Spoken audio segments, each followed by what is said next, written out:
Hey everyone, welcome to Ricktopus. Today I want to argue that Rick and Morty is one of the most quietly life-changing shows ever made. Not because of the multiverse or the portal gun or how clever it is, but because underneath all of that, it is a show about the most human problems any of us will ever face. Grief that never got processed. Walls we build to stay safe that slowly become the thing that traps us. Smart people using their intelligence to avoid the one thing they actually need. Alternate lives that look better from a distance and feel hollow up close. Systems built to keep the people at the bottom exactly where they are. A woman who spent her whole life chasing approval. A man the world calls useless who keeps showing up anyway. And the most powerful being in every accessible universe who had every reason to leave, choosing to stay. We are going to go through all of it, section by section, and I'm going to show you that the lessons are not buried inside the science fiction. They are the science fiction. Rick and Morty has been teaching you something real this whole time. But before we begin, I would just like to kindly ask you all to subscribe. It is completely free, and it really does help us keep making videos for this community we have been building together. Anyway, that is enough. Let us begin. The smartest man in the room is the loneliest there. There is a moment in season 1 of Rick and Morty that most people laugh at and then immediately forget. Rick Sanchez is at a party he threw himself, surrounded by aliens, creatures, and beings from across the galaxy. He is the loudest person in the room. He is drinking, he is talking, he is cracking jokes. He seems like the life of the party. And then his old friend Bird Person pulls Morty aside and says something that quietly breaks the entire show open. Morty mentions Rick's catchphrase, wubba lubba dub dub. He calls it Rick's stupid nonsense catchphrase. And Bird Person, completely calm, tells him that it is not nonsense at all. In Bird Person's language, those words mean one thing: I am in great pain.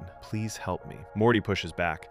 He says Rick is being ironic. He says Rick is just saying it as a joke. And Bird Person looks at him and says, "No, Morty. Your grandfather is indeed in very deep pain." That exchange happens in Season 1, Episode 11, called Ricksy Business. And what makes it so remarkable is what is happening on screen at the exact same time Bird Person says those words. Rick is across the room. He is laughing. He is loud. He looks completely fine. And that is the entire point. That is the whole lesson wrapped up in one single scene. The man screaming the loudest for help is doing it in a language nobody around him can understand. Rick Sanchez is presented to us as the smartest being within what the show eventually reveals is called the central finite curve, a section of the multiverse where every universe included is one where Rick is the most intelligent being alive. He can travel anywhere, he can build anything, he can solve any problem that has ever existed. He has a portal gun that lets him step into any reality he wants. He has more knowledge in his head than any other living thing in existence. And none of it, not a single piece of it, has made him happy. This is not a small detail the show throws in and forgets. It is the backbone of who Rick is as a character, and the show keeps coming back to it over and over again. In the Season 1 finale, right after Bird Person's revelation, Rick sits alone at the end of the night after everyone leaves. The party is over, the noise is gone. And Rick is by himself, the way he almost always ends up, no matter how many people he surrounds himself with. The show tells us, through both the lore and Rick's actual behavior across every season, that his drinking is not just a personality quirk. It is a coping strategy. The Rick and Morty wiki, built from the show's canon, states directly that Rick uses alcohol and drugs to numb his constant mental pain. Bird Person confirms it in Season 1, and later seasons go even deeper, showing us that Rick started drinking heavily after losing his wife Diane and his daughter Beth to a bomb dropped by another version of himself, Rick Prime. The alcohol was how he survived the grief. It became a habit, and eventually, it became a wall. That wall is the thing worth paying attention to, because it is not just Rick's wall. It is one that a lot of people build, just using different materials. Think about what Rick actually does every single day. He goes on adventures. He solves impossible problems. He blows up entire civilizations, rebuilds them, escapes impossible situations, and comes home like nothing happened. He keeps moving. He never stops. And the show is very deliberate about showing us that the movement is the point. Not because Rick loves the adventure, but because staying still means feeling something. Morty points this out in a quiet moment when he simply calls Rick out on his drinking. And the show tells us that just that one one small comment is enough to shake Rick's confidence entirely. The thing Rick is most afraid of is not a monster or a villain or death. It is sitting in a quiet room with his own thoughts. We see this play out in a very specific way through how Rick handles his relationships. He genuinely loves Morty. This is confirmed repeatedly across the show. In Season 2, when Rick is held captive and tortured by an evil version of himself, he sees a memory of baby Morty reaching out for him and tears up, something he almost never does. The evil Rick mocks him for it, tells him that Ricks are not supposed to care about Mortys, but Rick does. He always has. The problem is that every time a moment of genuine connection becomes available to him, Rick finds a reason to destroy it, run from it, or turn it into a joke. He says things like, "I've got about 1,000 memories of your dumb little ass, and about 6 of them are pleasant," and means it as an insult, when the reality underneath it is that he remembers everything. He keeps every moment. He just cannot let himself say that out loud. This is the behavior of someone who learned, at the worst possible moment in their life, that loving people means losing them. Rick Prime killed Diane and Beth specifically because Rick had refused to join him. The message Rick received that day was brutal and simple. The people you love are the ones who can be used against you. So the safest thing to do is to never fully let anyone in, to keep moving, to be the smartest person in every room so that nobody can ever get close enough to hurt you again. What the show asks us to notice is how completely that strategy failed. Rick spent decades after losing Diane and Beth hunting Rick Prime across the multiverse. He killed hundreds of alternate versions of himself trying to find the right one. He was, according to the canon backstory, crippled by loneliness and in a constant state of depression and drinking the entire time. He had a friend in Bird Person who he met at a music festival and fought alongside in a rebellion. He had Squanchy. He had people. And after the fighting ended, he invited Bird Person to travel with him, and Bird Person said no. So Rick was alone again. And instead of dealing with that, he kept going. He built more things. He solved more problems. He moved faster. The intelligence that makes Rick so extraordinary is also the thing that makes his pain so much heavier. He understands, on a level most people never will, how vast and indifferent the universe is. He knows that in infinite realities, there are infinite versions of himself, infinite versions of his family, infinite versions of every moment that ever mattered to him. That knowledge, which most people would consider a gift, is actually a curse when you carry it without anyone to share it with. It makes every moment feel smaller. It makes connections feel fragile and pointless. Why love someone when you know there are infinite versions of them and infinite versions of losing them? And so Rick drinks, and Rick moves. And Rick says wubba lubba dub dub at parties surrounded by people who think he is having the time of his life, while Bird Person knows, because he actually knows Rick, that those words mean the opposite of what they sound like. Here is the part of this that goes beyond the show, because this is not just a story about a cartoon scientist. This is a story about what happens to people when they decide that being capable is safer than being open. We all know someone like this. Maybe we have been someone like this.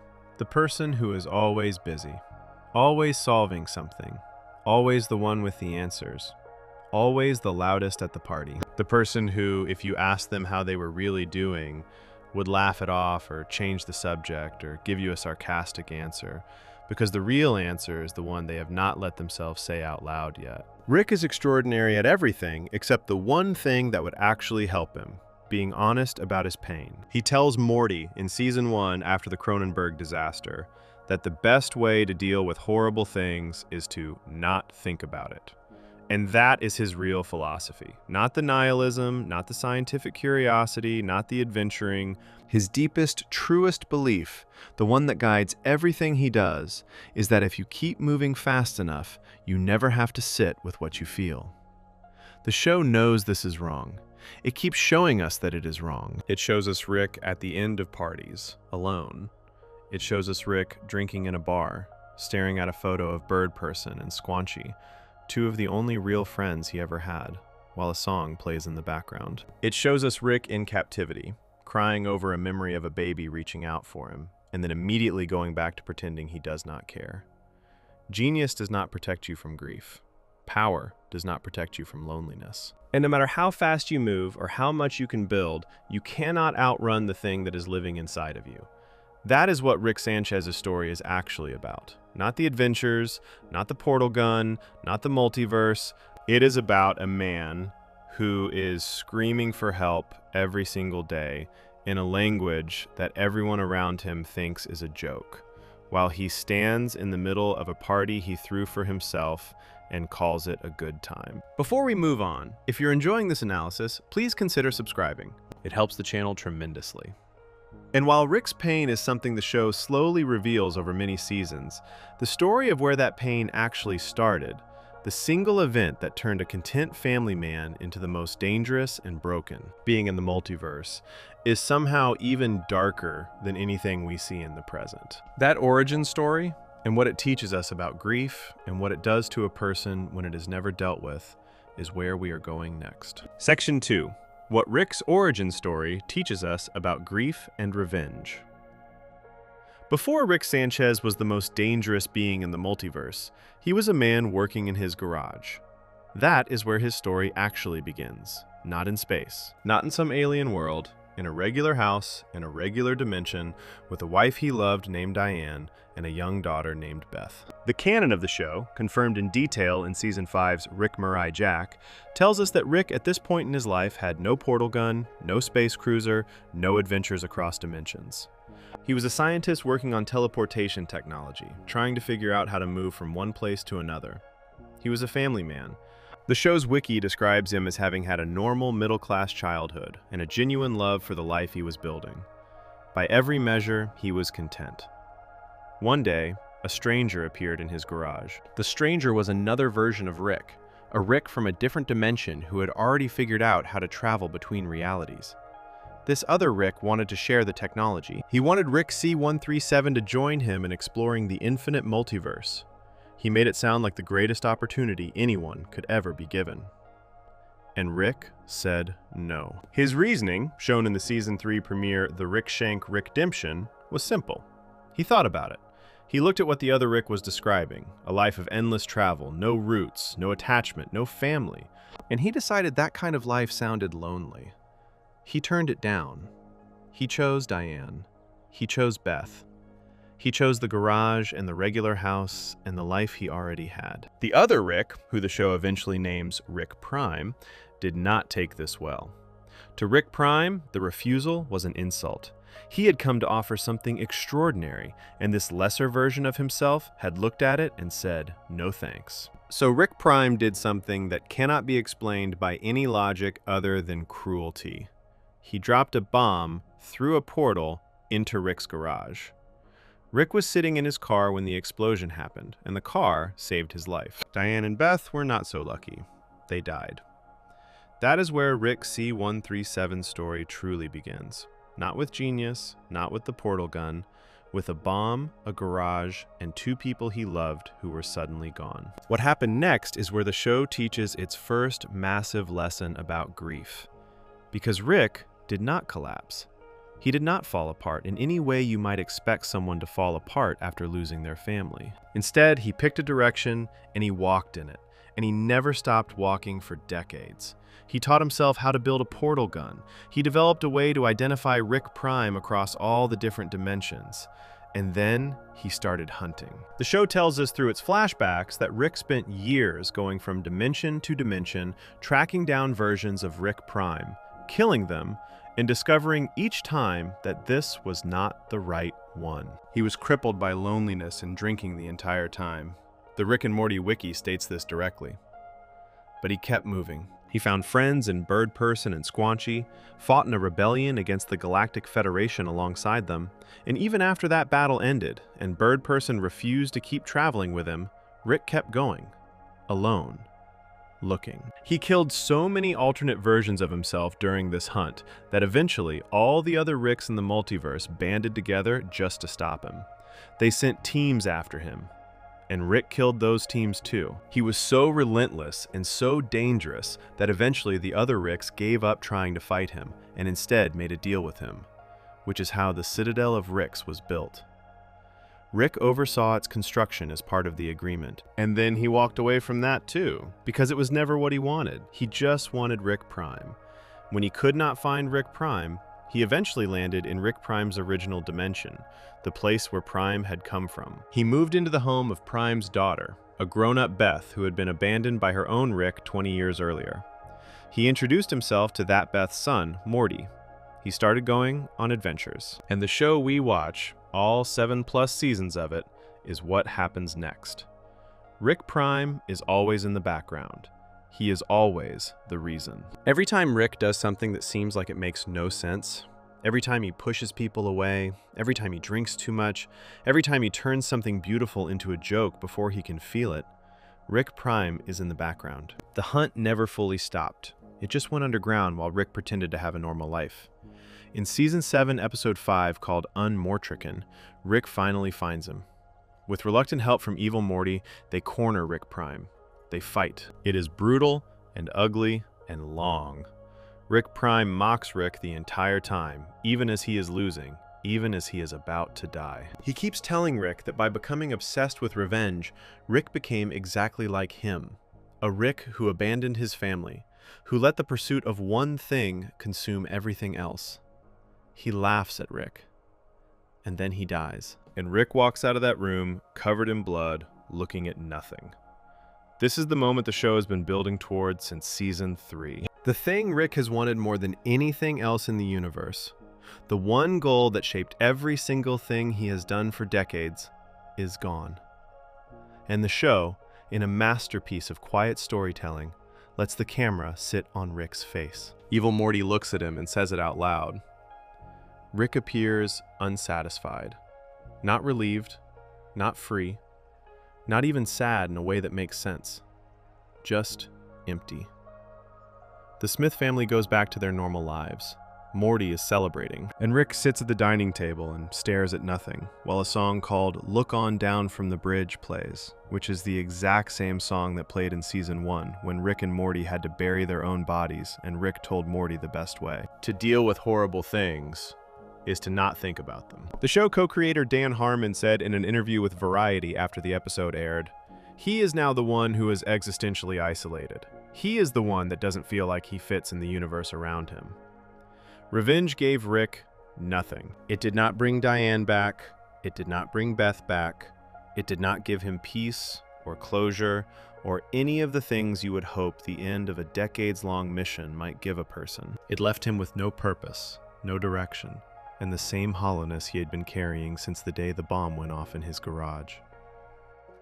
The show's post-credits scene after Unforgettable makes this point as clearly as anything in the entire series. We see Slow Mobius's widow, Slow Mobius having been Rick's relative who was killed by Rick Prime during the fight, begin a quest for revenge that mirrors Rick's almost exactly.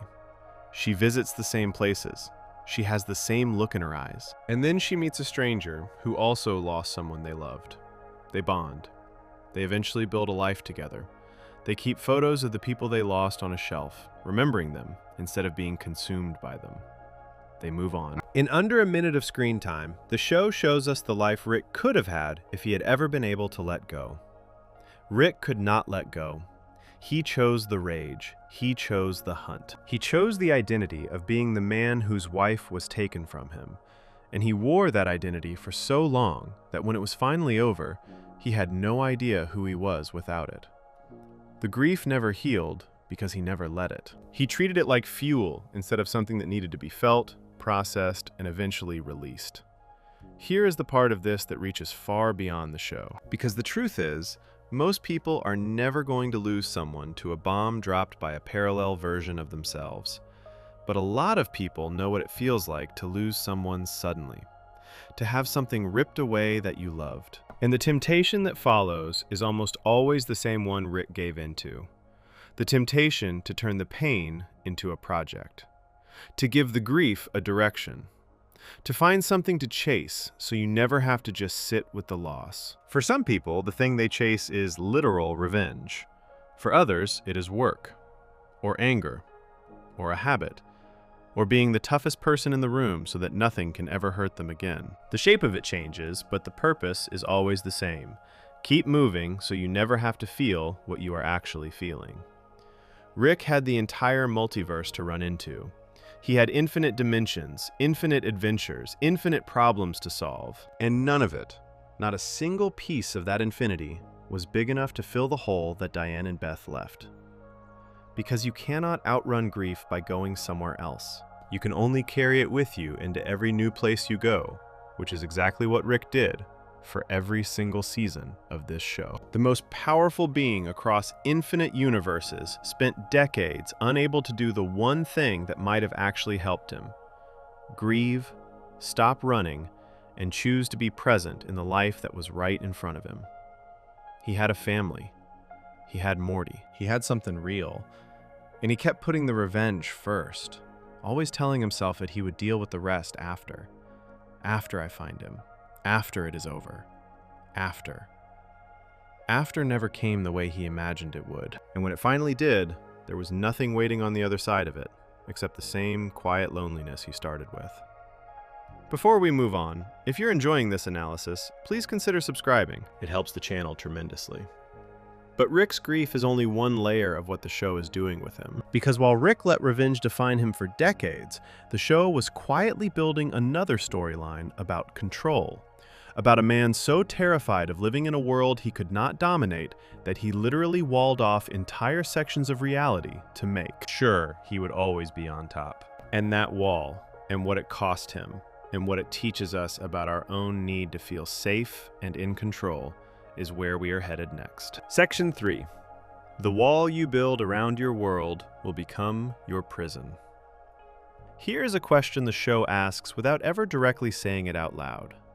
If you had the ability to travel to any universe in existence, and you discovered that there were realities where you were not special, where someone smarter than you existed, where you were not the most important person in the room, what would you do with that information? Rick Sanchez already answered that question, and his answer was one of the darkest things the show has ever revealed about him. By the time the Season 5 finale, Rick Mirai Jack, arrived, most viewers already knew that Rick was smart. They knew he could travel between dimensions. They had spent 5 seasons watching him solve problems that entire civilizations could not solve, win fights against beings that seemed impossible to beat, and walk away from situations that should have killed him 100 times over. What they did not fully know yet was the full extent of what Rick had done to make sure that the universe always worked that way. The reveal is delivered by evil Morty, just before he does the most dramatic thing any character in the show has ever done. He sits across from Rick and explains something that Rick had never told anyone. Not Morty, not the Smith family, not a single person across all the seasons of the show. The Citadel of Ricks, the place where thousands of Ricks and Mortys lived, was not just built as a meeting point for different versions of Rick across the multiverse. It was built around something much more specific, something called the central finite curve. The central finite curve, as evil Morty explains it, is a wall, a barrier, something that was built using the same technology as the portal gun, the same technology that allows travel between dimensions, but used for the opposite purpose. Instead of opening doors, it was used to close them. Specifically, it was used to wall off every single universe in all of existence where Rick was not the smartest being alive.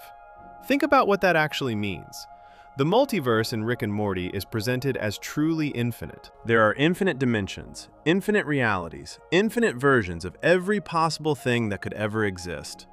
Within that infinite multiverse, there would naturally be universes where other beings are smarter than Rick. Universes where a Jerry is a genius. Universes where a Morty grows up to be more brilliant than any Rick. Universes where Rick himself is ordinary.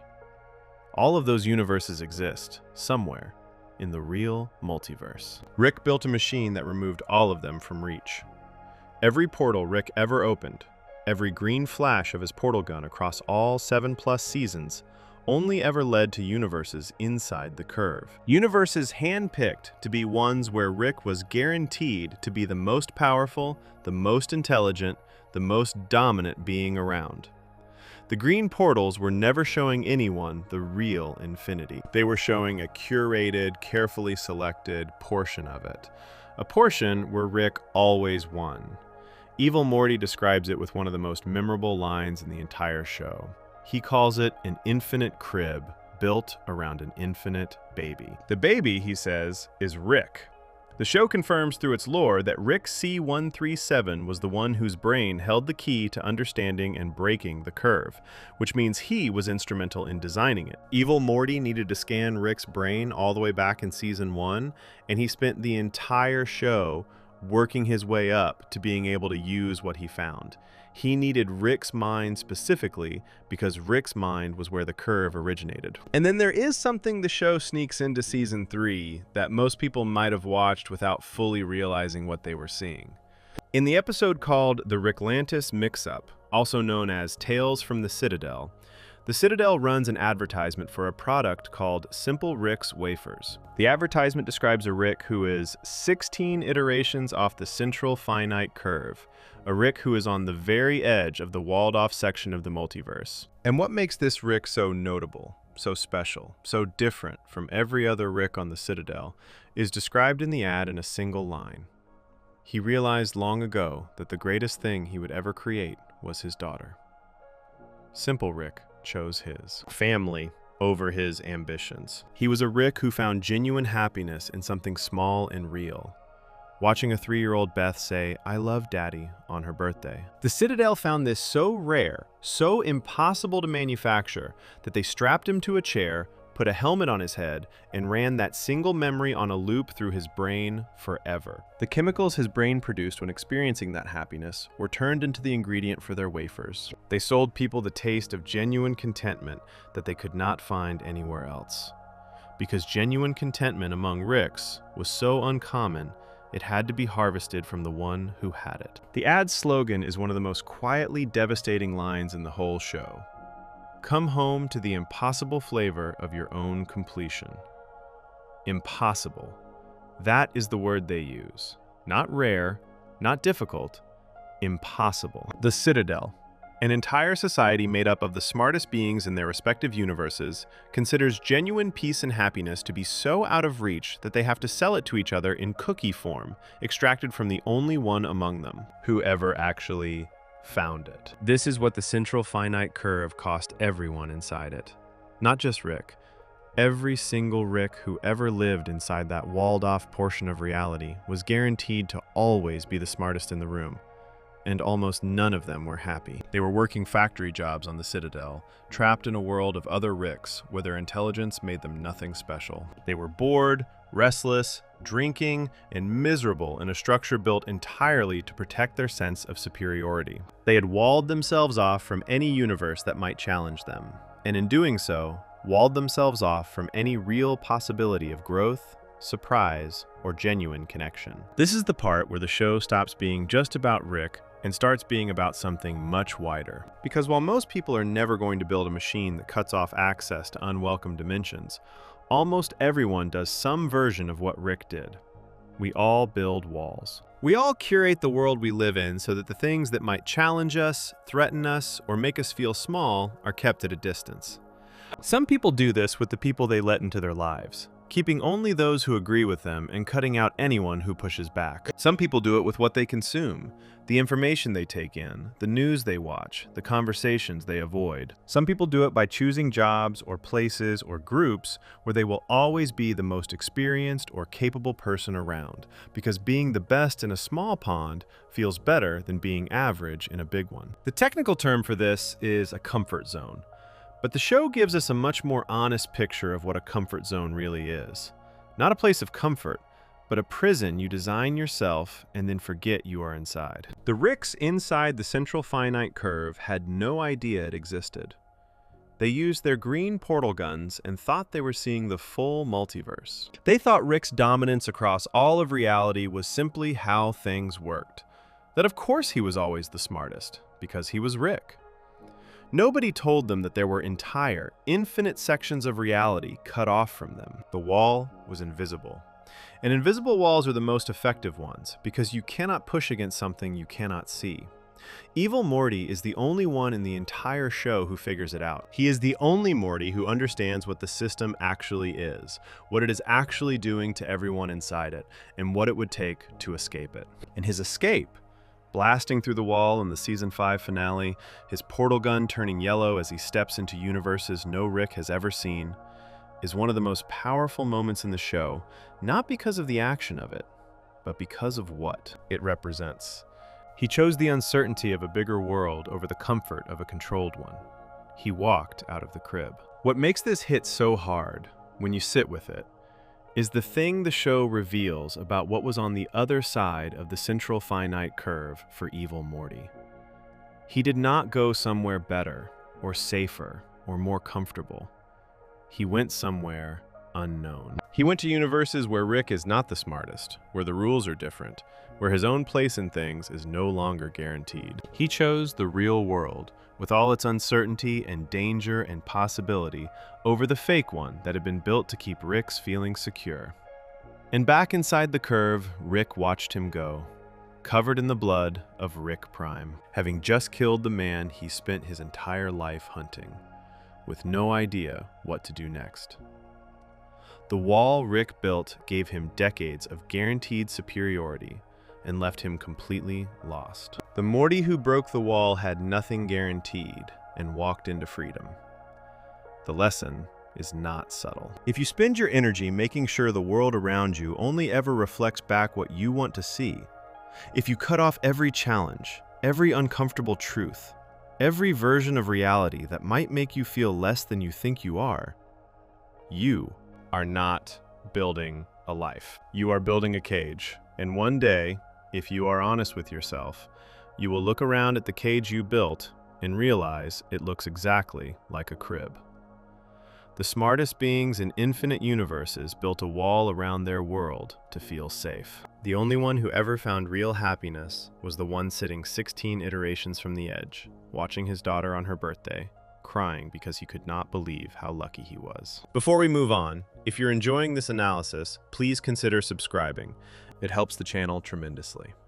But as devastating as it is to watch Rick trap himself inside a world built around his own ego, there is another layer to this story, because the wall around the multiverse is not the only way Rick runs from hard things. There is also the story of what happens when a single choice goes catastrophically wrong, when you cannot escape the consequences no matter which universe you run to, and what the show teaches us about facing that instead of hiding from it. That is where we are going next. Section 4, Rick Potion number 9, The Consequences. You cannot outrun. It starts the way most disasters in real life start, with someone wanting something they should not have, and someone else willing to help them get it without thinking too hard about what happens next. Morty has a crush on a girl named Jessica. This has been established from almost the very first episode of the show.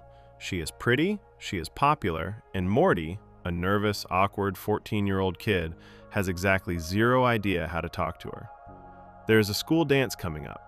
Flu season dance, to be specific. And Morty does what most people who feel helpless do when they have access to someone who can seemingly fix anything. He asks Rick for help. He asks Rick to make a love potion. Something that will make Jessica notice him, like him, want to be around him. Rick makes it. He calls it a serum derived from the chemicals produced in a prairie vole's brain when it bonds with a partner. He hands it over. And when Morty asks if there are any side effects, Rick says no. Then, under his breath, he adds something that Morty does not quite hear. Unless she has the flu. Jessica has the flu. This is Season 1, Episode 6, called Rick Potion number 9. And it is the episode that changed everything about what kind of show Rick and Morty actually is. Because what happens next is not fixed by the end of the episode. It is not wrapped up neatly with a lesson learned and everyone going home happy. The disaster that begins in this episode is still sitting in the background of the show years later, never fully gone, never fully resolved.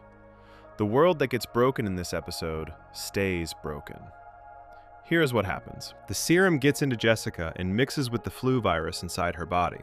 The flu is contagious, which means the love potion becomes contagious too. Which means that within a very short amount of time, it has spread airborne across the entire school, then the entire town, then the entire planet. Everyone who is not related to Morty by blood is now deeply, obsessively, dangerously in love with him. Not in a sweet way, in a horrifying, overwhelming, completely out of control way that the show depicts as genuinely terrifying. Rick tries to fix it. He makes an antidote using mantis DNA, among other things. He releases it from a plane. For about 2 seconds, it appears to work. Then people start turning into giant praying mantis creatures that want to mate with Morty and then eat him.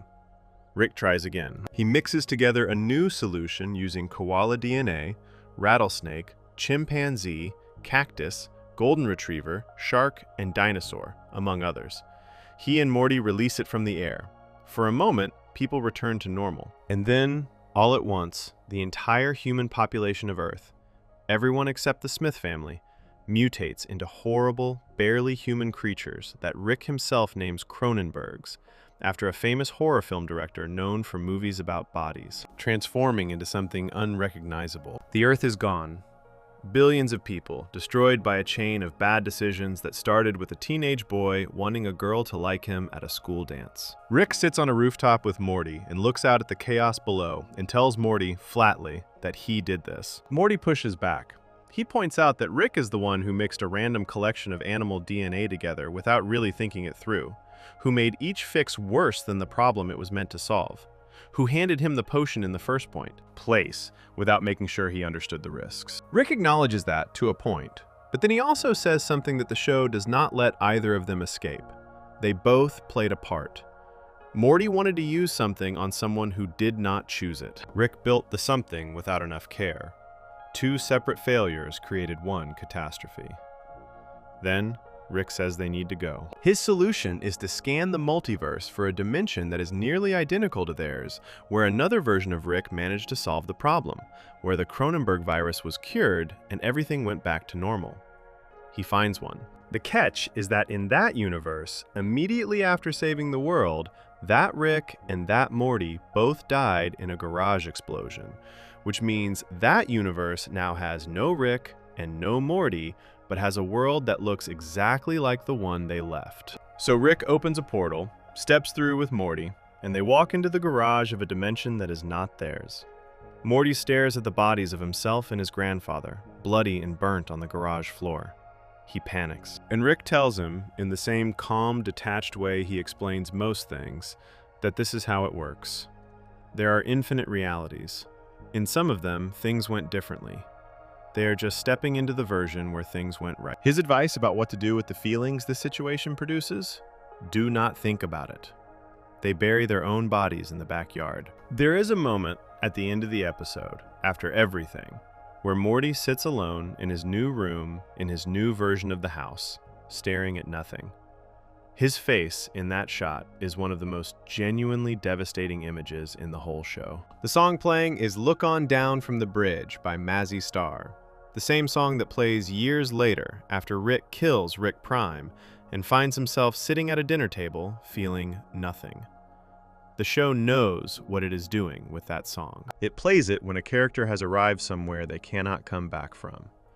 And here is the thing that makes this episode unlike almost anything else in the entire series. The show never undoes it. Rick and Morty stay in that dimension. The original universe, the one with Morty's actual Jerry, his actual Beth, his actual Summer, remains Cronenberged. It is still out there. The Beth and Summer and Jerry that Morty grew up with are living in a post-apocalyptic ruin. They adapt. They survive.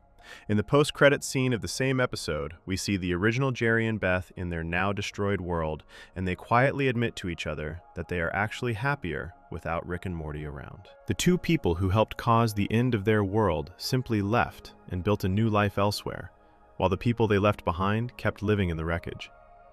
Seasons pass. The show moves forward. Every few seasons, the Cronenberg world gets a brief update. In Season 3, we see that the Citadel of Ricks froze Summer Prime in ice during a mission. Beth Prime gets sick and dies. And then in Season 6, in the premiere episode called Solarix, everything that has been left unresolved about that original world comes crashing back. Rick tries to fix his portal gun, makes a mistake, and accidentally sends everyone who has used a portal back to their original dimension. Morty gets sent back. He lands in the Cronenberg world, the place he walked out of in Season 1 without looking back, and finds it devastated. The plants have overgrown everything. The Cronenberg creatures that used to be human beings are fewer now, thinner. And wandering through the ruins is the only person left, Jerry Prime, Morty's original father. This Jerry is not the Jerry that Morty knows. The Jerry in the regular show is bumbling, naive, sweet in an oblivious kind of way. This Jerry is hardened. He has spent seasons surviving alone in a ruined world. He has read self-help books. He has thought deeply about everything that happened and come to a place of hard-won peace. And when Morty tries to apologize, tries to explain himself, tries to connect, Jerry does not let him. He calls Morty out directly. You left. You caused this. You came back with a different summer from another dimension and talked about us like we were not real people standing right in front of you. And now you want to come back and feel better about it? Dan Harmon, the co-creator of the show, explained in the Inside the Episode for Solarix exactly what this was meant to be. He said that Morty was finally being punished for his abandonment of his family. He said that Jerry in that moment was perfect now, meaning that the abandoned father, the one left behind in the wreckage, had grown into something the Morty who left him had not yet managed to become. And the episode makes clear, through Jerry's quiet refusal to forgive on demand, that there are some things you cannot fix by just moving on to a new dimension. Some things you left behind, stay left behind. And the person you left there keeps living, keeps suffering, keeps changing, with or without you. The lesson the show builds across all of this, from Season 1 all the way to Season 6, is one of the most honest things it ever says. You do not get to outrun consequences by going somewhere new. This is the thing Rick tries to do his entire life. When things go wrong, find the universe where they went right and step into that one instead. Rick even tells Morty directly, right there in the original episode, that the best way to handle horrible things is to not think about them. He says it like it is wisdom. The show spends years showing us that it is not. It is just a delay. The Cronenberg world does not stop existing because Rick and Morty are not looking at it. Jerry Prime does not stop suffering because Morty moved into a house in a better dimension. The original family does not vanish. They just become people that Rick and Morty chose not to think about. Most people are never going to Cronenberg an entire planet. But most people know what it feels like to make a choice that hurts someone, and then to move on from it quickly. To tell themselves a story about why it was not that bad, or why there was no other option, or why that chapter is closed now. While the person on the other side of that choice is still living in the damage. The show does not let Rick and Morty off the hook for this, and it does not let the audience off the hook either. That is why Morty standing in the ruined backyard of his original home, looking at his own grave, is one of the most powerful images in the series. It is a literal picture of what it looks like when you bury your mistakes and walk away. You can move. You can start over. You can build a whole new life in a shinier place. But what you ran from is still back there, and it is real, and someone is still living in it. Before we move on, if you're enjoying this analysis, please consider subscribing. It helps the channel tremendously. But as heavy as the consequences of the love potion are, there is another episode from Season 1 that builds on this theme in an even quieter, more devastating way. It is the episode where Morty sits in the backyard above his own grave and tells his sister a truth that most people spend their entire lives trying not to hear. And it turns out to be one of the most comforting things anyone in the show ever says. That is where we are going next. Section 5. Pickle Rick and the Psychology of Avoidance. There is a syringe hanging from the ceiling of Rick's garage. It is set on a timer. The timer is set to go off in exactly 10 minutes, which is exactly when the family would be leaving for therapy. Rick has turned himself into a pickle. He is lying on the workbench, unable to move, unable to use his hands, unable to do anything except wait for the needle to drop and turn him back into a human being. And when Morty notices the syringe and points it out, Rick looks him dead in the eye and says, in the most serious voice he can manage, that the syringe is completely unrelated to this discussion. This is Season 3, Episode 3. The episode is called Pickle Rick, and it is, without question, one of the most famous episodes in the history of the show. It became famous for the wrong reasons, And the show has had to watch that happen without being able to do much about it. Because most of the people who fell in love with this episode loved the action. They loved the image of a pickle with rat legs and cockroach arms crawling through air vents and fighting his way through an entire building full of armed guards. They made it into memes. They put it on t-shirts. "I'm Pickle Rick" became one of the most repeated lines the show ever produced. And most of the people repeating it had completely missed what the episode was actually about. What it is actually about is avoidance. It is about the extraordinary lengths that a brilliant person will go to in order to not sit in a room and talk about their feelings. And it is about what that kind of avoidance costs. Not just the person doing it, but everyone around them. Here is what is happening in the Smith household at the start of this episode. Beth and Jerry have recently divorced. The divorce is not something anyone in the family has dealt with in any kind of healthy way. Morty has been wetting his desk at school.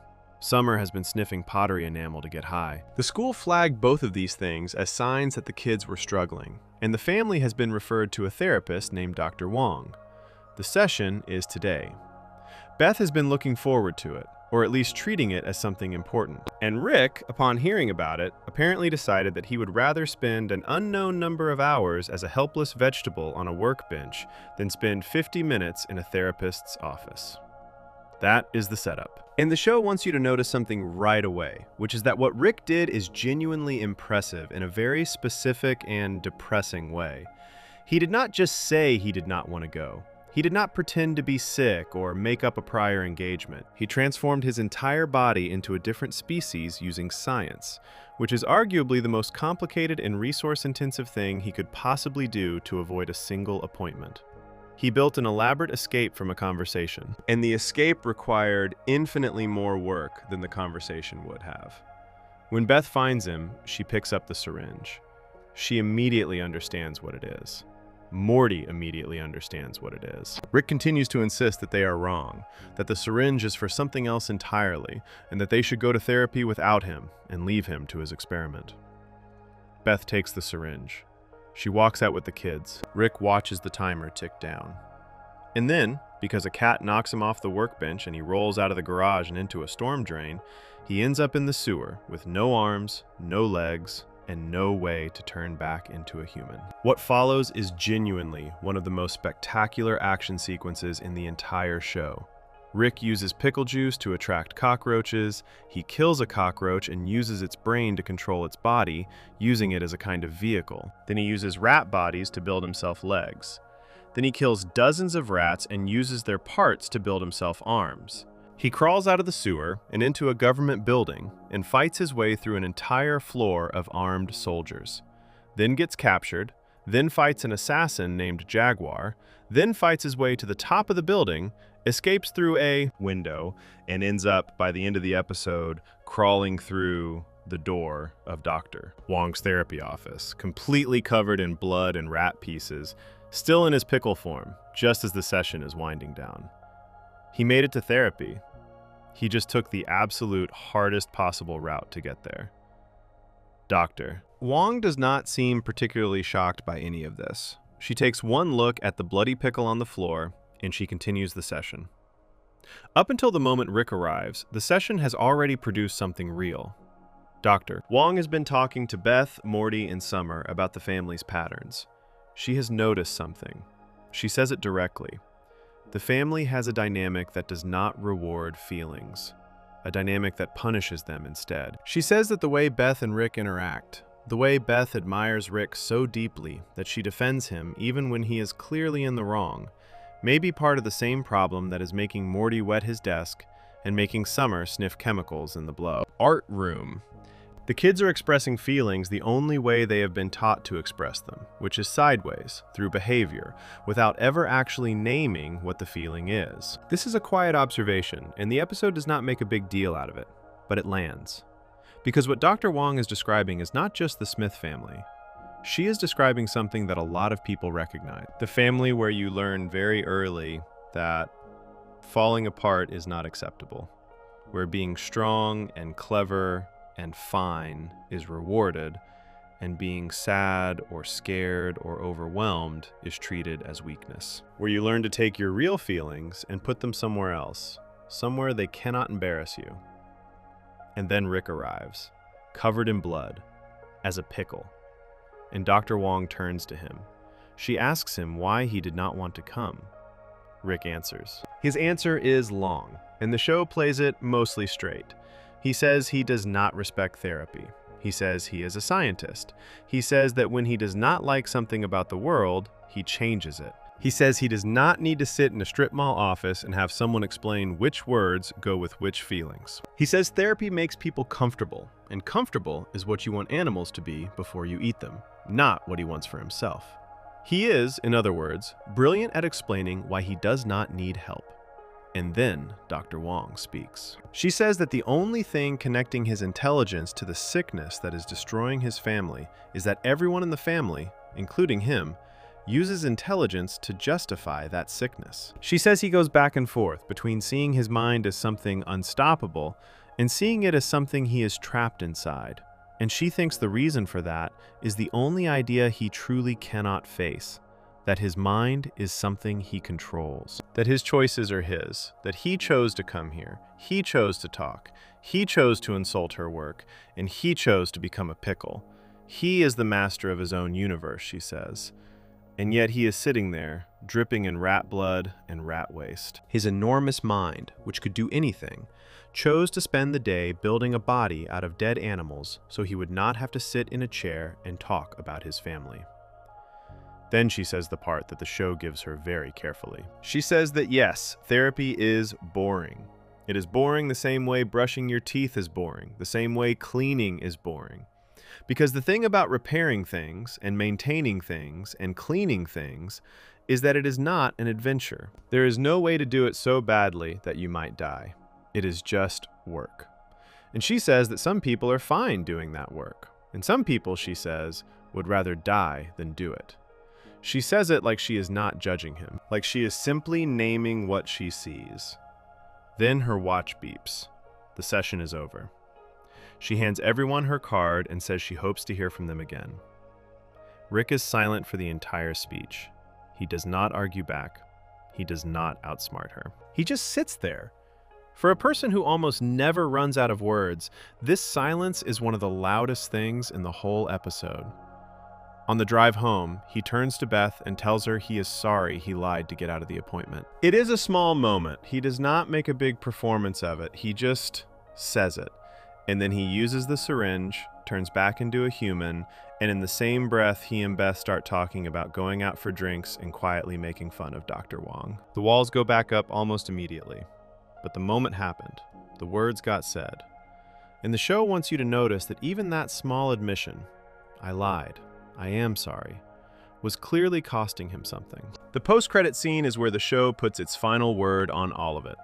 Rick and Morty are tied up, about to be killed by a villain, Jaguar. The assassin from earlier in the episode, who Rick treated as a worthy opponent, appears out of nowhere and saves them. Rick turns to Morty and says, "That, Morty, is why you don't go to therapy." It is a joke, and it is also, if you are paying attention, the exact same move the whole episode was about. Something difficult and revealing just happened, and Rick immediately turned it into something else. He used cleverness to step away from it. He wrapped the whole experience in a punchline and put it in his pocket. The show does not judge him for it. It just shows you what he did and lets you decide what you think. Because here is what the episode is really asking underneath all of it. It is asking why someone would rather do something incredibly hard and dangerous than do something boring and safe. Why a person who could solve almost any problem would choose to build a body out of sewer rats rather than sit in a room and say the words, "I am struggling." Not because the dangerous thing is better, but because the dangerous thing does not require them to be vulnerable. Dan Harmon, one of the people who created the show, said in interviews that he was going through a divorce himself while writing this episode. He said he had also started therapy around the same time. And he said something honest and specific about the speech Dr. Wong gives, that he could not have written it a couple of years earlier, because back then he would have made sure Rick got the final word. He would have let Rick win the argument because he himself had not yet gotten to the place where he could admit that the argument was not one you could win. The episode is not saying that Rick is stupid for avoiding therapy. It is not saying he is a bad person. It is saying something far more uncomfortable than that. It is saying that Rick is doing exactly what most people do, just with more resources. Most people do not build exosuits out of cockroach parts to avoid a difficult conversation. But most people do something. They get very busy. They make plans. They find reasons. They perform competence so loudly that no one can hear the thing they are actually feeling underneath it. And the more capable the person, the more elaborate the escape can be. Morty and Summer, by the end of the session, admit something simpler. Summer was sniffing the enamel because she liked getting high, not because of the divorce. Morty wet his desk by accident. The kids, for all their messiness, were more straightforward than the adults. The episode suggests, very quietly, that being young and unguarded and not yet skilled at avoidance might actually be closer to honest than being brilliant and defended and always ready with an explanation. What Dr. Wong offers in that small office at the end of all the chaos is the same thing the show has been offering since its first season: a clear-eyed look at what a person is actually doing, without letting them change the subject. Rick can change everything about the physical world around him. The one thing he cannot seem to change, or chooses not to, is the story he tells about himself. And Dr. Wong, in less than 5 minutes, sees straight through it. The show does not resolve this. Rick does not start going to therapy. The family does not heal by the end credits. The sickness Dr. Wong named is still there the next episode and the one after that. Because that is how avoidance works in real life. One honest conversation does not fix anything. Knowing the thing is not the same as doing the thing. But the conversation happened. The silence after the speech was real. And for a person who has built his entire identity around never being cornered, around always having a way out, being out of words even for a moment is not nothing. That moment is what the episode is really about. Before we move on, if you're enjoying this analysis, please consider subscribing. It helps the channel tremendously. There is another episode in the series that takes the same question. What happens when you get the chance to see the life you did not choose, and turns it into something even harder to shake? It is one of the quietest episodes Rick and Morty has ever made, and it might be the one that asks the most important question of all. That is where we are going next. Section 6. 60 Minutes. The Life You Didn't Live. Here is a question that almost everyone has asked at some point. Not out loud, maybe, not to anyone else, but quietly, in their own head, on some ordinary afternoon when the weight of their regular life feels a little heavier than usual. What if I had made different choices? What if I had taken that other job, or stayed in that other city, or said yes when I said no, or no when I said yes? What would that version of my life look like right now? Would it be better? Would I be happier? Would I have finally become the person I always thought I was supposed to be? Rick and Morty answers this question directly in Season 1, Episode 8. The episode is called 60 Minutes, and what it shows you, with complete honesty and zero comfort, is that the life you didn't live would probably not have saved you either. It starts with Rick being bored by regular television. He takes the family's cable box apart and rebuilds it so that it can pick up television channels from every dimension that exists, not just a few, all of them. Every possible reality, every possible version of Earth, every possible show that has ever been made anywhere in the multiverse. He flips through the channels and shows Morty the highlights. The shows they find are completely bizarre and hilarious and have nothing to do with the main point of the episode. That is by design. The main point is happening in the kitchen. Jerry sees himself on one of the channels. He is on The Late Show with David Letterman. He is famous. He is a movie star. And almost immediately, Jerry, Beth, and Summer beg Rick to let them see more. Rick builds them a separate device, a pair of goggles, that lets each person look directly through the eyes of their alternate self and see exactly how that life is going. What they find is not a fantasy. It is a mirror held up at a very specific and uncomfortable angle. In the alternate dimension, labeled in the show's canon as Dimension C500A, Jerry and Beth went to their school prom together, just like they did in the main story. But in that reality, when Beth got pregnant, they went through with the abortion. Summer was never born, Morty was never born. Jerry and Beth went their separate ways and each built the life they had always wanted. Jerry became a famous actor. He took the roles that Tom Hanks is known for in the real world. He won awards. He was rich and admired and invited to parties with celebrities. Beth became a human heart surgeon, not a horse surgeon, which she does in the regular show and has always been a quiet source of embarrassment for her. A real surgeon, working on human beings in a real hospital. She was respected and successful. And when they look through the goggles and see all of this, Jerry and Beth both go very quiet. The life they wanted was real. It was right there, and they could have had it. The only thing that stood between them and it was a single decision made at 17 years old on the night they went to prom. Summer, watching through the same goggles, looks for herself in that dimension. She finds almost nothing. In most of the alternate realities where her parents never stayed together, Summer simply does not exist. In the few where she does appear, the version of her life is basically unchanged, playing Yahtzee with the family. The goggles confirm what she feared. The life where her parents got what they wanted is a life where she was never born. And when Jerry, not carefully, not kindly, but the way Jerry does most things, by accident and without thinking, lets slip the truth to Summer right to her face, it hits her the way that kind of information would hit anyone. She announces she is leaving. She goes upstairs to pack. Here is where the episode splits itself into two separate arguments about the same thing, and both of them need to be watched at the same time to understand what the show is actually saying. On one side, downstairs, Rick and Morty are still on the couch watching interdimensional television. At one point, Rick asks Morty if he wants to put on the goggles and see what his alternate self is doing. Morty says no. He says he doesn't care enough about seeing another version of himself to bother. And Rick, in one of his rare moments of genuine respect for his grandson, simply says, "Good." That is the right answer. Morty already knows something about alternate lives that Jerry and Beth are about to learn the hard way.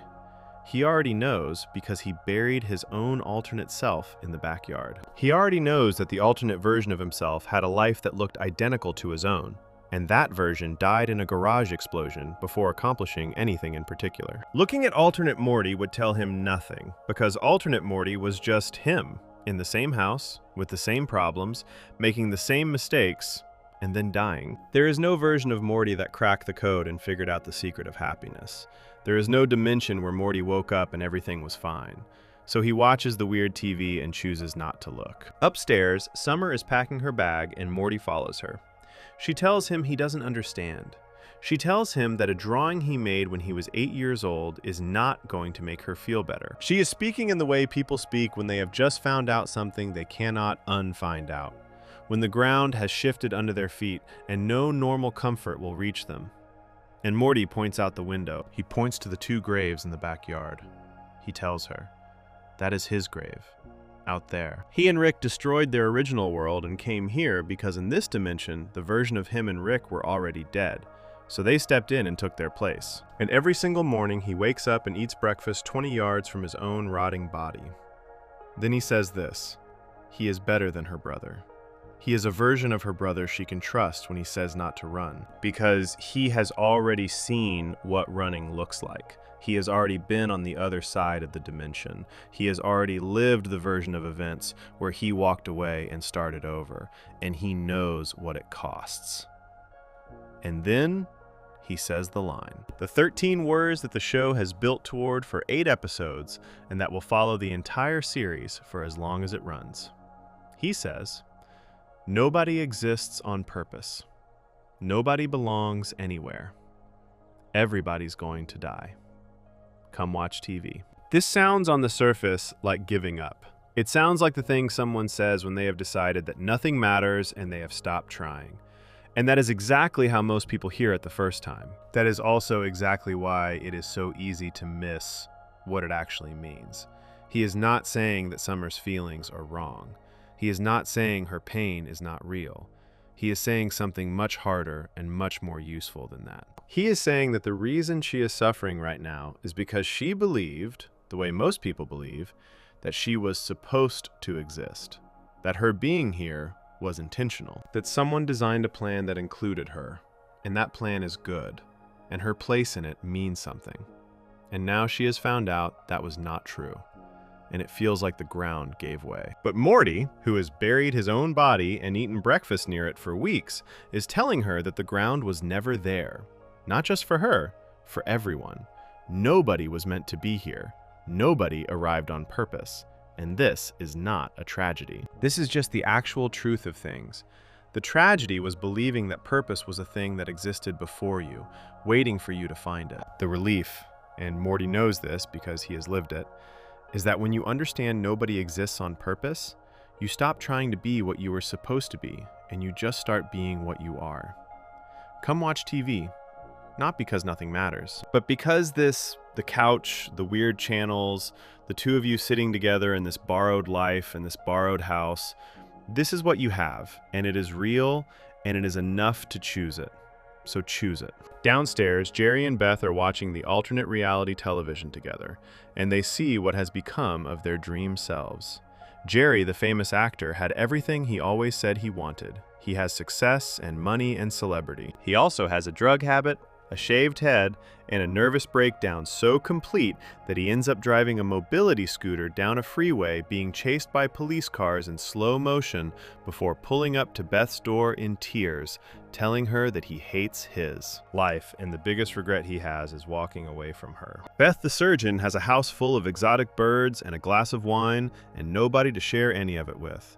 She became what she always said she was meant to be, and she is completely alone. And watching this, the real Jerry and the real Beth, who had just decided moments ago that they would probably be better off apart, who had just seen the proof that their dreams were possible without each other, run to each other. Not because they had a great revelation, not because someone sat them down and gave them a speech about love, but because they saw with their own eyes what the other version of their life actually looked like.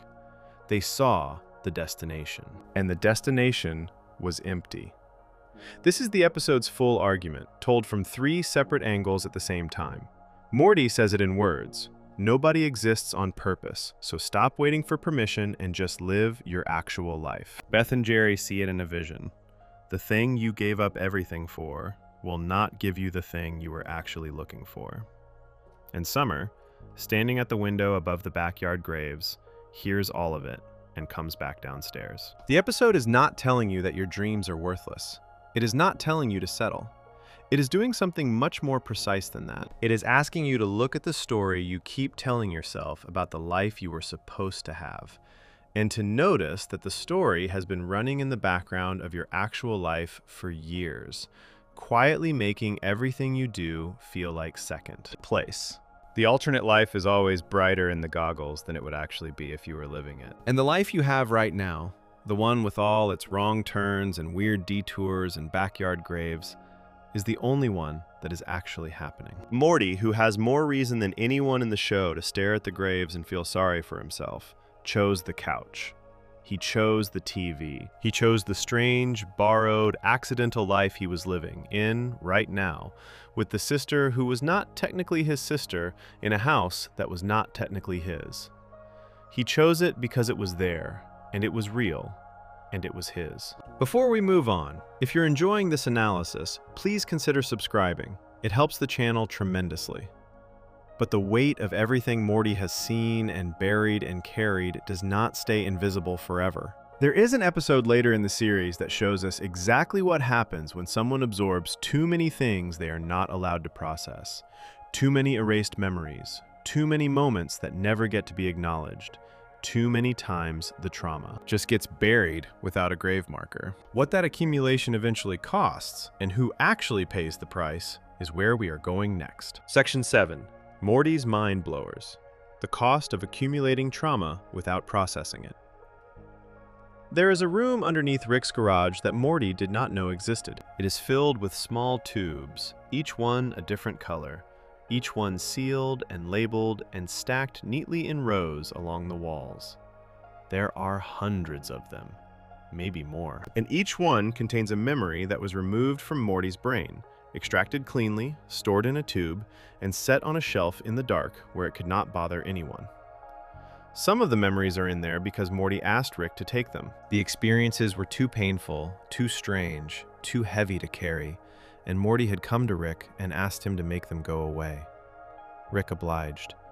He has a device that can do exactly that. Reach into someone's mind and pull a memory out, leaving the person with no knowledge it ever happened. And Rick used it, apparently many times, without Morty ever knowing the collection was growing. But some of the memories are in there for a different reason entirely. Some of them are in there because Rick put them there without asking. Not because they were hurting Morty, but because they were embarrassing to Rick or inconvenient or showed Rick making a mistake that he would rather Morty forget about. There are red tubes in that room that contain moments Rick chose to take from Morty to protect his own image. Morty does not find out about the room on purpose. He comes home from an adventure at the start of Season 3, Episode 8, the episode called Morty's Mind Blowers, with something looping in his head that he cannot stop thinking about. He had looked into the eyes of a creature called the Truth Tortoise, and it gave him knowledge of everything in the universe, and the knowledge is too much to hold. He asks Rick to erase that specific memory. Rick agrees. And then, instead of doing it quietly and letting it go, Rick leads Morty through a door in the garage and shows him what is waiting on the other side. He calls it Morty's Mind Blowers.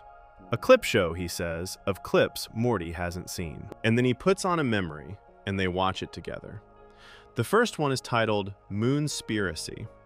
In it, Morty is standing outside with a telescope looking at the moon. He sees a figure up there, a person, standing on the surface in a mid-walk pose. He tries to tell his family about it. Nobody believes him. Rick tells him it is just a smudge on the lens. But Morty cannot let it go, and when a man named Mr. Lunas turns up at his school as a new guidance counselor not long after, Morty becomes convinced it is the same person. He starts taking photos of Mr. Lunas planting a small American flag in his front yard. He brings the photos to Principal Vagina and tells him Mr. Lunas is up to something and lives on the moon. Principal Vagina does not understand the literal meaning and assumes Morty is accusing Mr. Lunas of something far worse. He confronts Mr. Lunas in the parking lot and punches him. Mr. Lunas goes home and kills himself. Morty finds out from the ambulances outside. Mr. Lunas, it turns out, actually was a man from the moon. Morty was right the whole time. But the way he tried to get someone to believe him got an innocent man killed. And Morty has been living, or rather not living because he does not remember, with that truth taken out of him and sealed in a tube. This is the episode's opening hand, and it already says something that the rest of the episode is going to spend another 20 minutes building on. Every time something terrible happened, and Morty could not process it, the event did not stop existing. It went into a tube. And tubes have a way of piling up. They watch more memories. There is one where Morty is forced by an alien to say that there is no afterlife, and the alien, who believed in one deeply, is then hit by a car and dragged to what is clearly very much a real hell in front of Morty's eyes. There is one where Rick used Morty's own mother as an unknowing pawn, presenting her with an impossible choice between her two children with no warning and no context. And Beth chose Summer, without hesitation, without even a pause. There is one where Rick made a mistake that got people killed, and then erased Morty's memory of it so that Morty could never call him out on it. There is one where Morty's 13th birthday was ruined by something Rick did, and Rick erased Morty's memory of his own birthday cake because the moment was embarrassing to Rick, not even to Morty. And then there is a moment that shifts the episode from a collection of sad vignettes into something with real weight. Morty starts looking at the tubes on his own. He starts reading the labels. He picks one up and injects the memory back into his own head. Then he picks up another, then another. He is trying to know himself, trying to fill in the blank spaces inside his own history that he did not even realize were blank. And with each memory he puts back, the picture gets darker and darker. He was not having adventures. He was having things done to him, over and over, and then being told not to remember.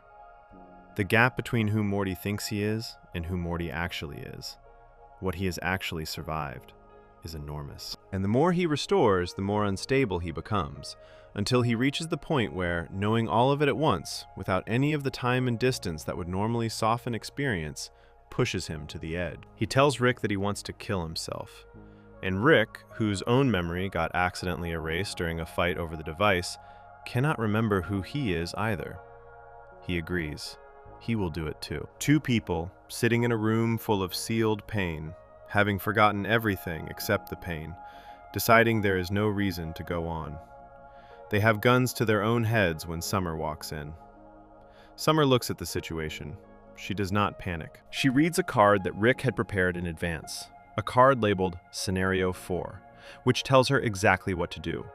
She takes a tranquilizer gun from a supply Rick stocked specifically for this purpose.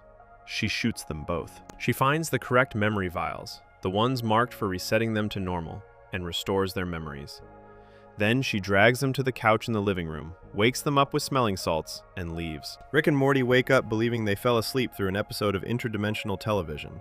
They are rude to Summer for no reason and immediately start talking about their next adventure. This is not the first time this has happened. Summer's card was labeled Scenario 4, which means there have been at least 3 other scenarios of the same kind. Rick has a contingency plan for this. He stocked the supplies. He built the reset system. He knew that eventually, having a room full of removed memories and a grandson who might one day find it would lead to a crisis. He prepared for the crisis.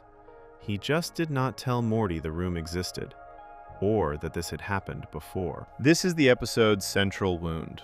Not any single memory in those tubes, not even the worst of them.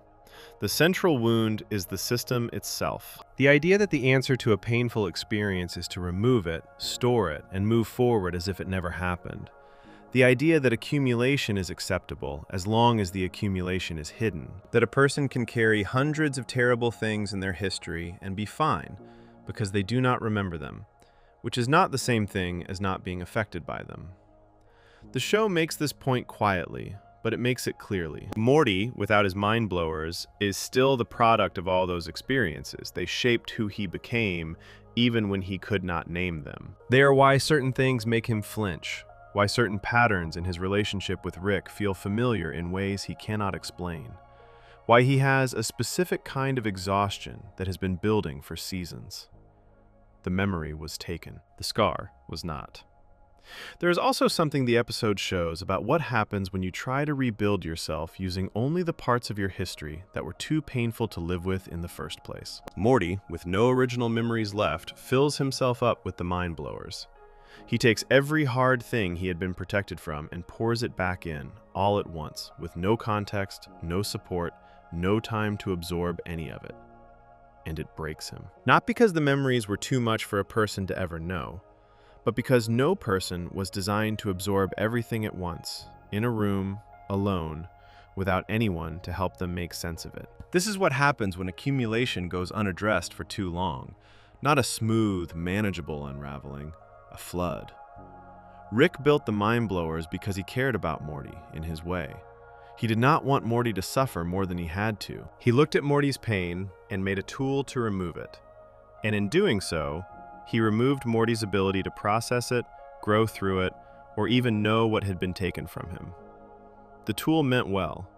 The tool was a disaster. Because the only thing worse than experiencing something terrible is experiencing it and then being told, quietly and without your knowledge, that you did not. The episode ends with Summer dropping both of them on the couch and walking out of the room, muttering that this is why the two of them are constantly fighting and always running behind. She says it like someone who has cleaned up this particular mess before and expects she will clean it up again. She has become the person who maintains the system, the one who knows where the reset vials are, who reads the emergency card, who keeps the whole operation from going completely off the rails. And she does it without being thanked, without being told about it in advance, and without having any choice. There is a post-credit scene. Jerry, looking for a golf putter in the garage, stumbles upon a box of his own. It says, Jerry's Mind Blowers on the side. His memories are stored on VHS tapes, not even the glowing tubes Morty gets. He plays one and watches himself fail to get an alien home safely, the alien dying alone in his locked car, its spirit cursing him as it is dragged into darkness. Jerry watches this and then, presumably, puts it back in the box. The joke is that Jerry's traumas are stored on outdated technology no one respects.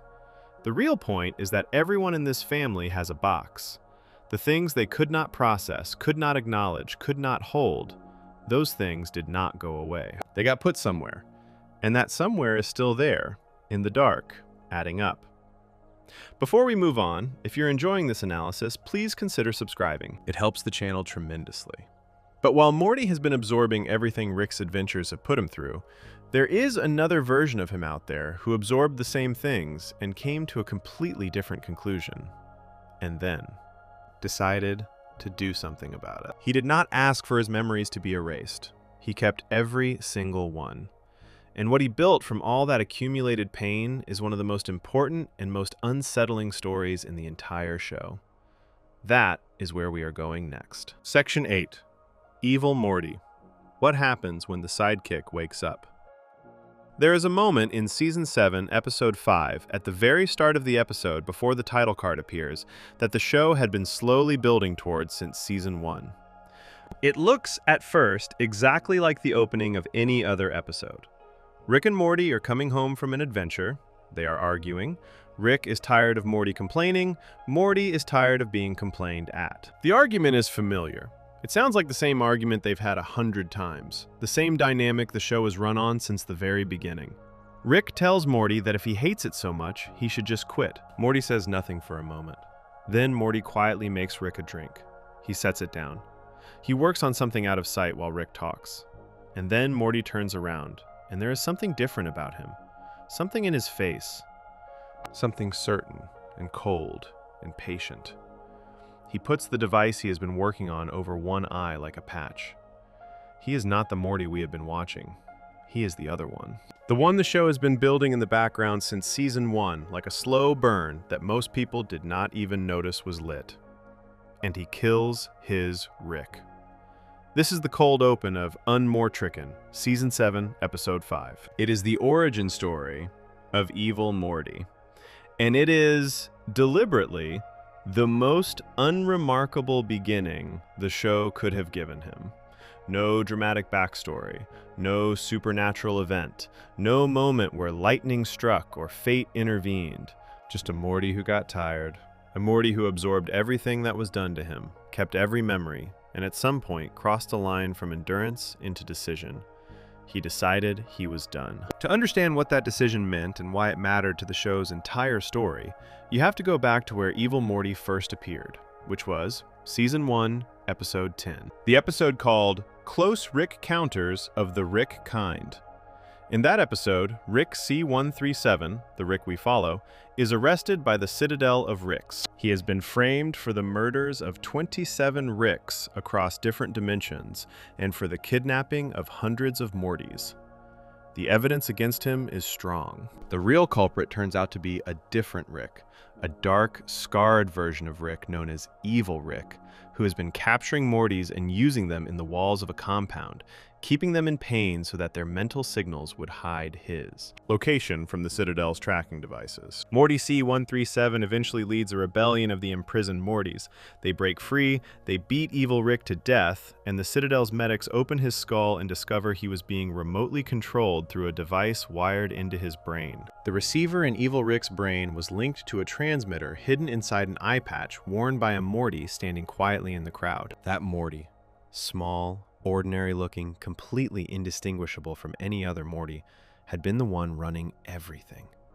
Every word that came out of Evil Rick's mouth was this Morty speaking through him. Every decision, every plan, every murder, his. And when the medics reveal what they found in Evil Rick's skull, this Morty quietly removes his eye patch, crushes the transmitter under his shoe, and blends back into the crowd of other Mortys boarding the refugee ships. No one at the Citadel notices.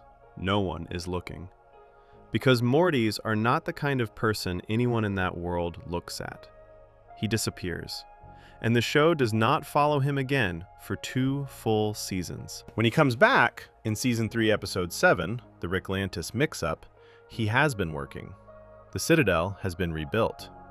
It now has a democracy, holding its first presidential election. The candidates are all Ricks. The Morty running for president, going by the name Candidate Morty during the campaign, is treated as a joke by the news anchors, who are all Ricks. He is dismissed as adorable. He is counted out before the race even starts, because the whole system is built on the assumption that a Morty could never run anything, never lead anything, never be the person in charge of anything. His campaign speech is the most revealing thing he ever says in public. He stands in front of a crowd and he talks about the division he sees everywhere on the Citadel. He sees it in the schools, where Mortys are taught they are all the same, so that what makes them different never has a chance to grow. He sees it in the streets, where Mortys are given weapons to fight each other so they never turn their attention to the actual injustice being done to them. He sees it in the factories, where Ricks work for a fraction of what their bosses make, even though they have the exact same brain and the exact same intelligence. He tells the crowd that the people keeping the Citadel divided are outnumbered. The people who believe in something different, who are sick of the way things are, they are more. The crowd, which is full of Ricks and Mortys who are tired and ignored and stepped on, the ones the system has never worked for, responds. He wins the election, and then he immediately kills the Shadow Council of Ricks who expected to control him. He has them shot. He has their bodies expelled from the Citadel airlocks into the vacuum of space. The bodies float there in a long, quiet shot alongside the body of his own campaign manager, who had found out who Candidate Morty really was and tried to stop him. The documents the campaign manager was carrying, the proof that the new president was the eye patch Morty from the Season 1 episode, float out with him, visible to the audience, invisible to anyone still alive on the Citadel. President Morty returns to his office.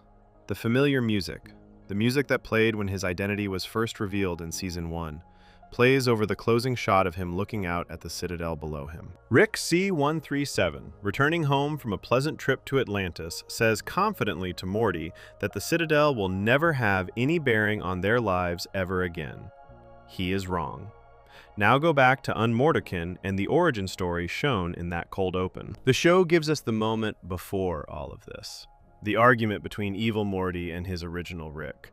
And when you watch it, knowing everything that came after, you understand what you are looking at. This was not a Morty who was specially created to be dangerous, or gifted with abilities beyond normal Mortys, or shaped by some tragedy beyond what other Mortys have experienced. He was a regular Morty, taken on adventures he did not choose, belittled when he expressed anything that inconvenienced Rick, told to endure and keep up and stop complaining. He did all of those things for however long it took. And then, at some point, something shifted. He stopped wanting Rick's approval. He stopped caring whether Rick respected him. He stopped measuring himself by what Rick said he was, and started measuring himself by what he was actually capable of, which turned out to be considerable. Evil Morty, in one of his rare moments of direct honesty, says something in Rick Mirai Jack, the Season 5 finale, that the show holds up as close to a mission statement as the character ever gives. He tells Rick, "That's what makes me evil." Being sick of him. And if you've ever been sick of him, you've been evil too.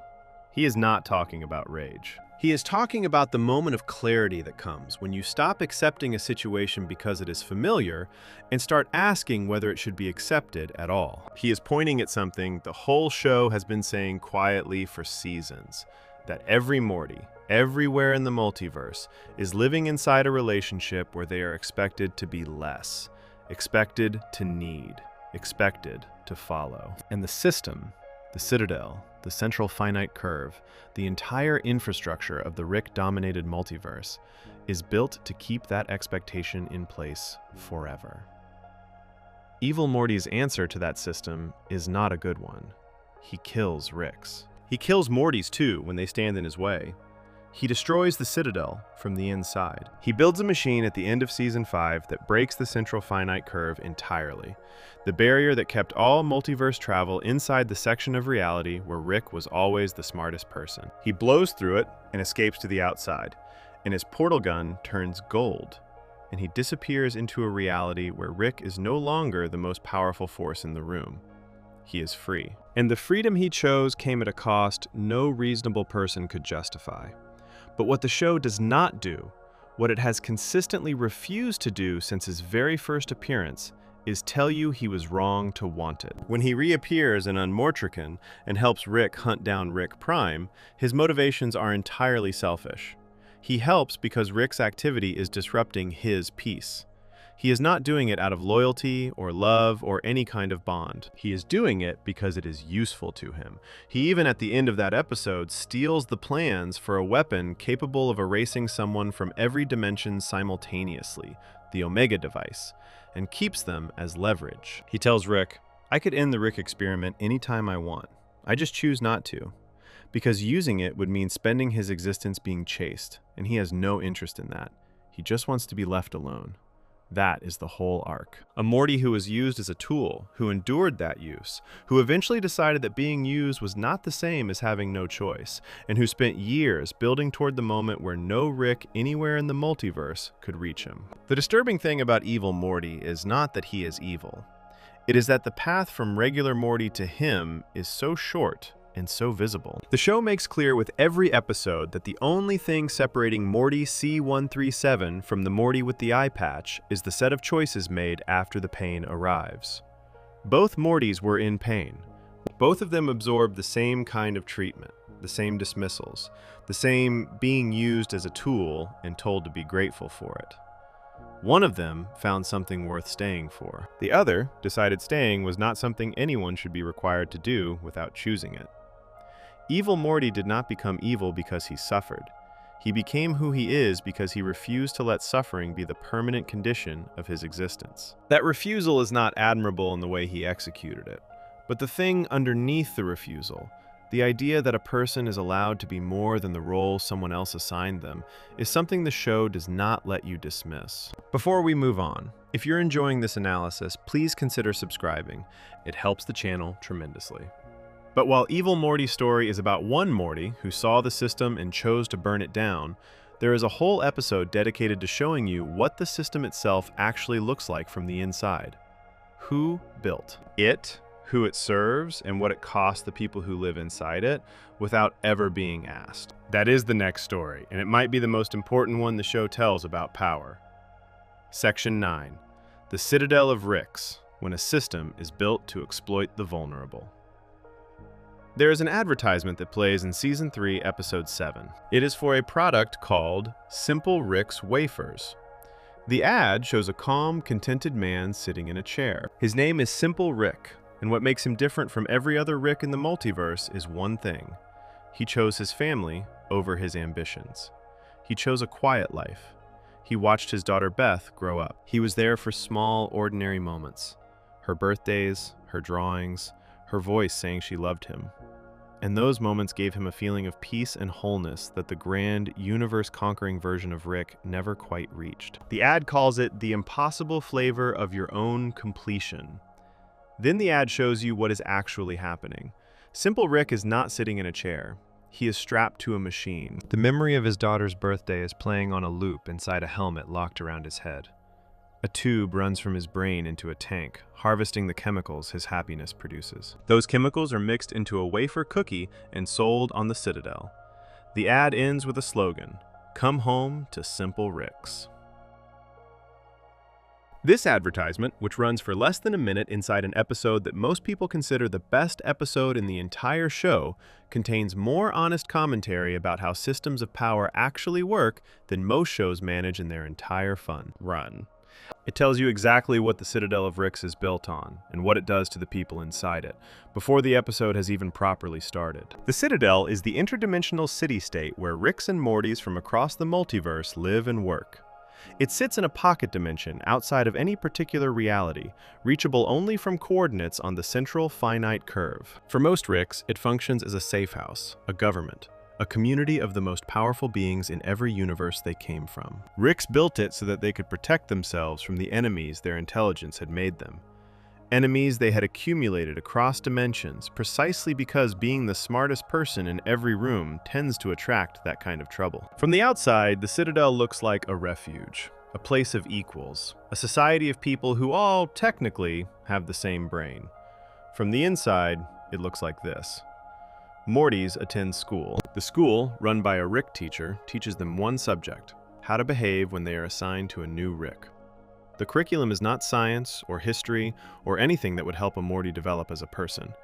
It is training. It is preparation for the role of sidekick, of companion, of the person who exists primarily to dampen the brain waves of a genius so that the genius can move through the universe undetected. That is what a Morty is on the Citadel. That is what the Citadel's entire educational system is designed to produce. Not a person, a function.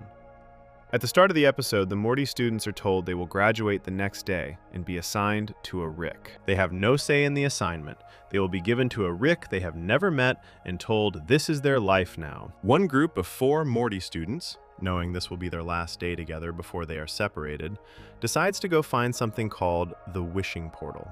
A place, according to Citadel legend, where you can sacrifice something valuable and have a wish come true. Along the way, one of the 4, a Morty called Slick, who was implanted with a trauma chip and has spent his whole life feeling sadness that is not even entirely his own, talks about what he actually wants. Not a Rick, not an adventure. He wants things to change for Mortys. He wants the whole situation to be different.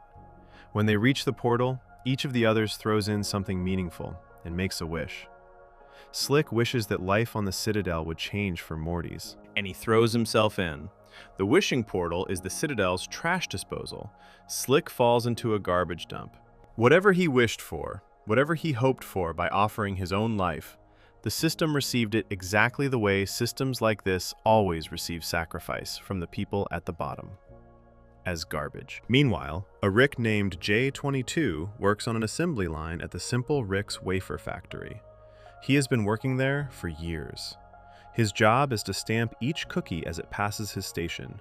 He is good at his job. When his supervisor is promoted to regional manager and the supervisor position opens up, J22 stands straight and hopeful because he has put in the time and the work.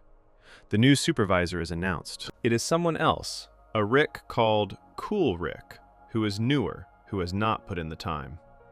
The reason given, essentially, is that he presents better, that he is more appealing, that the system recognizes something in him that it does not see in J22. J22 snaps.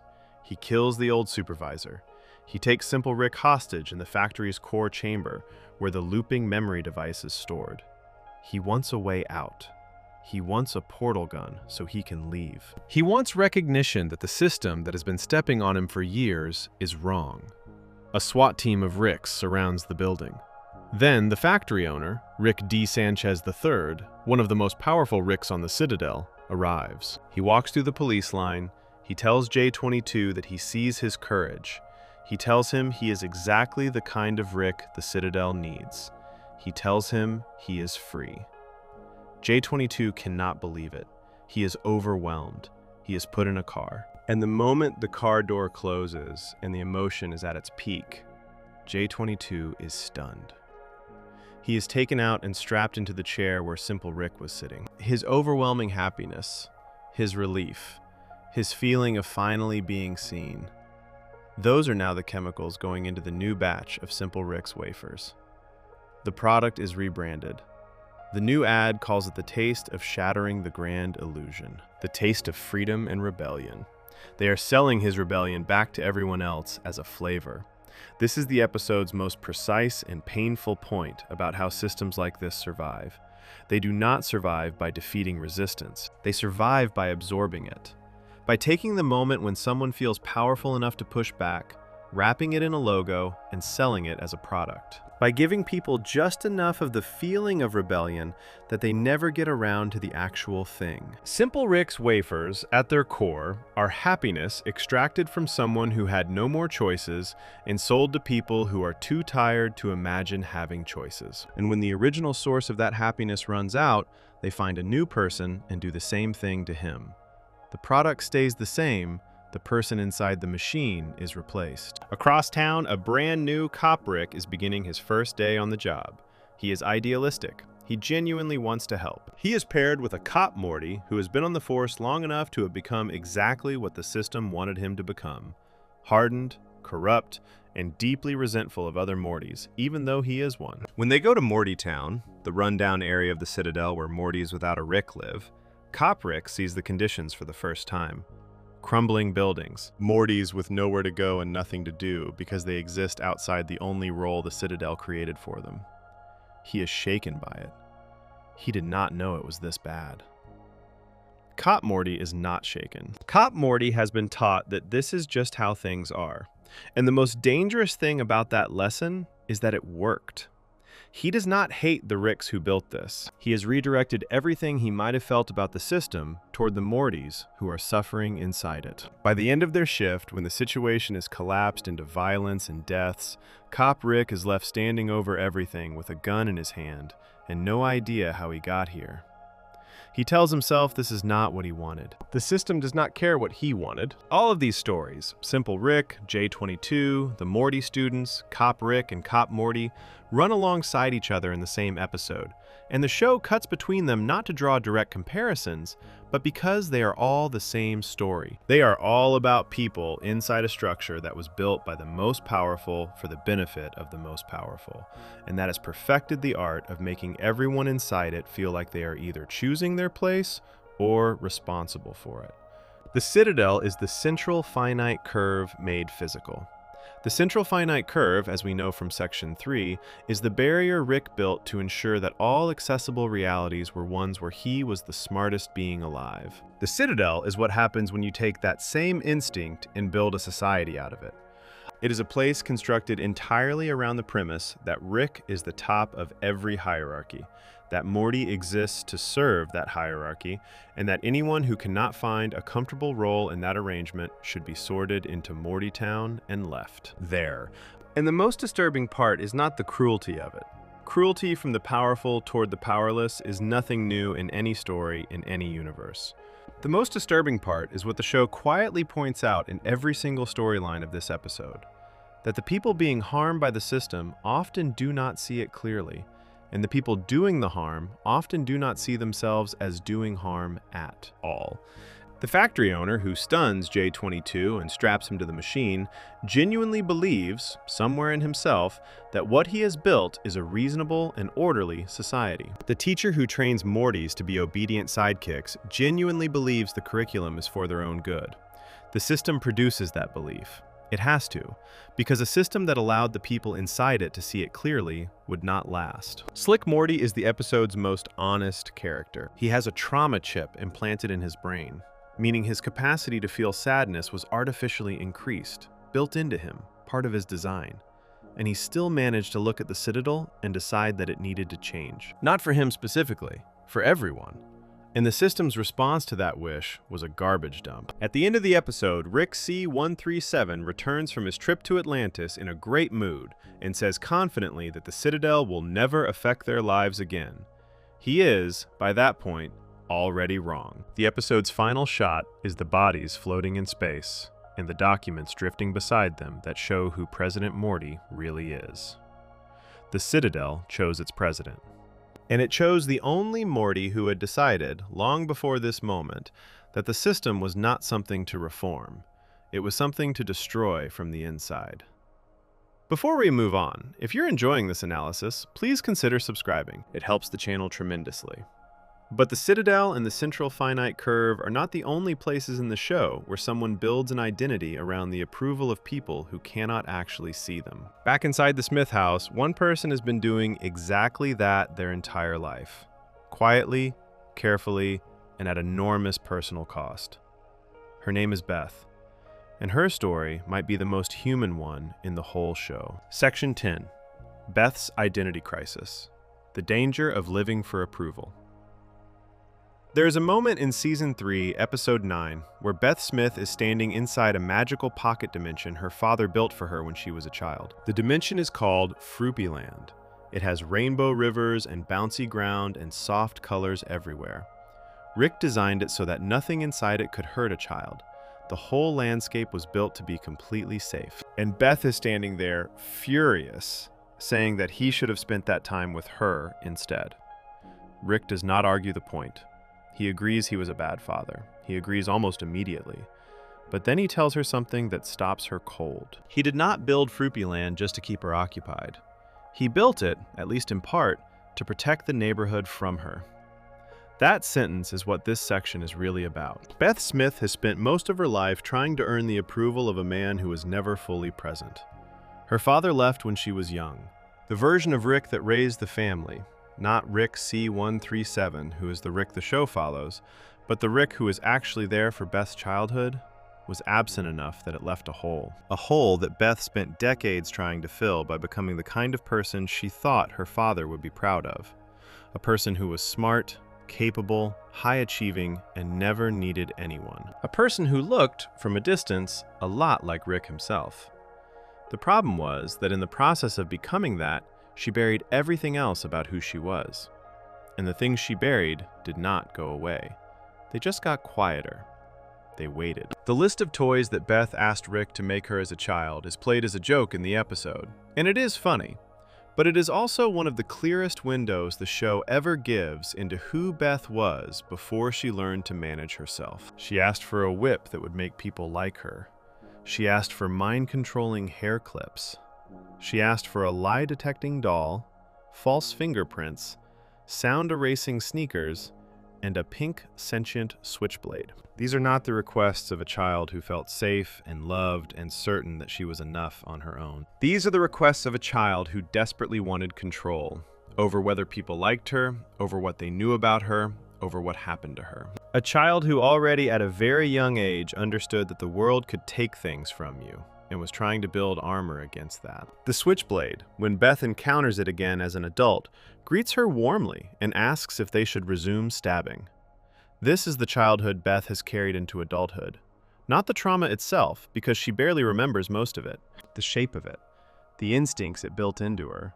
And the instinct that shaped her adult life more than any other was this: do not let Rick leave again. Beth's relationship with her father across all 3 seasons that precede the events of Season 3, Episode 9, is not really a relationship between equals. It is the relationship of a person who is so afraid of being abandoned again that they have organized their entire personality around being worthy of staying. When Rick came back into the family's life, drunk, chaotic, dangerous, dragging Morty into life-threatening situations on a near-weekly basis, Beth did not push back. She defended him. When Jerry, her husband, pointed out clearly and repeatedly that Rick was a destructive presence in their home, Beth chose to see it as Jerry being weak and small, rather than Rick being harmful. When the Galactic Federation took Rick away, and the family had to figure out how to live without him, Beth was heartbroken. Not the way you are heartbroken when someone you love is in danger. The way you are heartbroken when the source of your sense of worth disappears. In Season 3, Episode 1, when the family is living under Galactic Federation rule and Rick is in prison, Beth is miserable. The Federation's medicine has made horses so healthy that a horse surgeon is no longer needed. Her job, which was one of the few things she built for herself, has been made meaningless. She is trying to hold the family together while Jerry slowly embraces the new order because the Federation, at least, treats him like he matters. The marriage is collapsing. And all Beth wants, beneath all of it, is for her father to come home. Rick does come home. And when Jerry tells Beth it is him or Rick, she chooses Rick. She lets her marriage end rather than lose her father again. The show does not frame this as a heroic choice. It does not frame it as a wrong choice either. It frames it honestly, as the choice of someone whose whole identity has been built around not being left again. Season 3, Episode 9 is the first time the show forces Beth to sit with what that identity cost her. She had a childhood friend named Tommy. Tommy's father has been on death row for years, convicted of murdering and eating his own son. Beth had always told herself, and convinced herself through years of therapy, that Tommy had wandered into Fruipyland and gotten lost. A comforting story.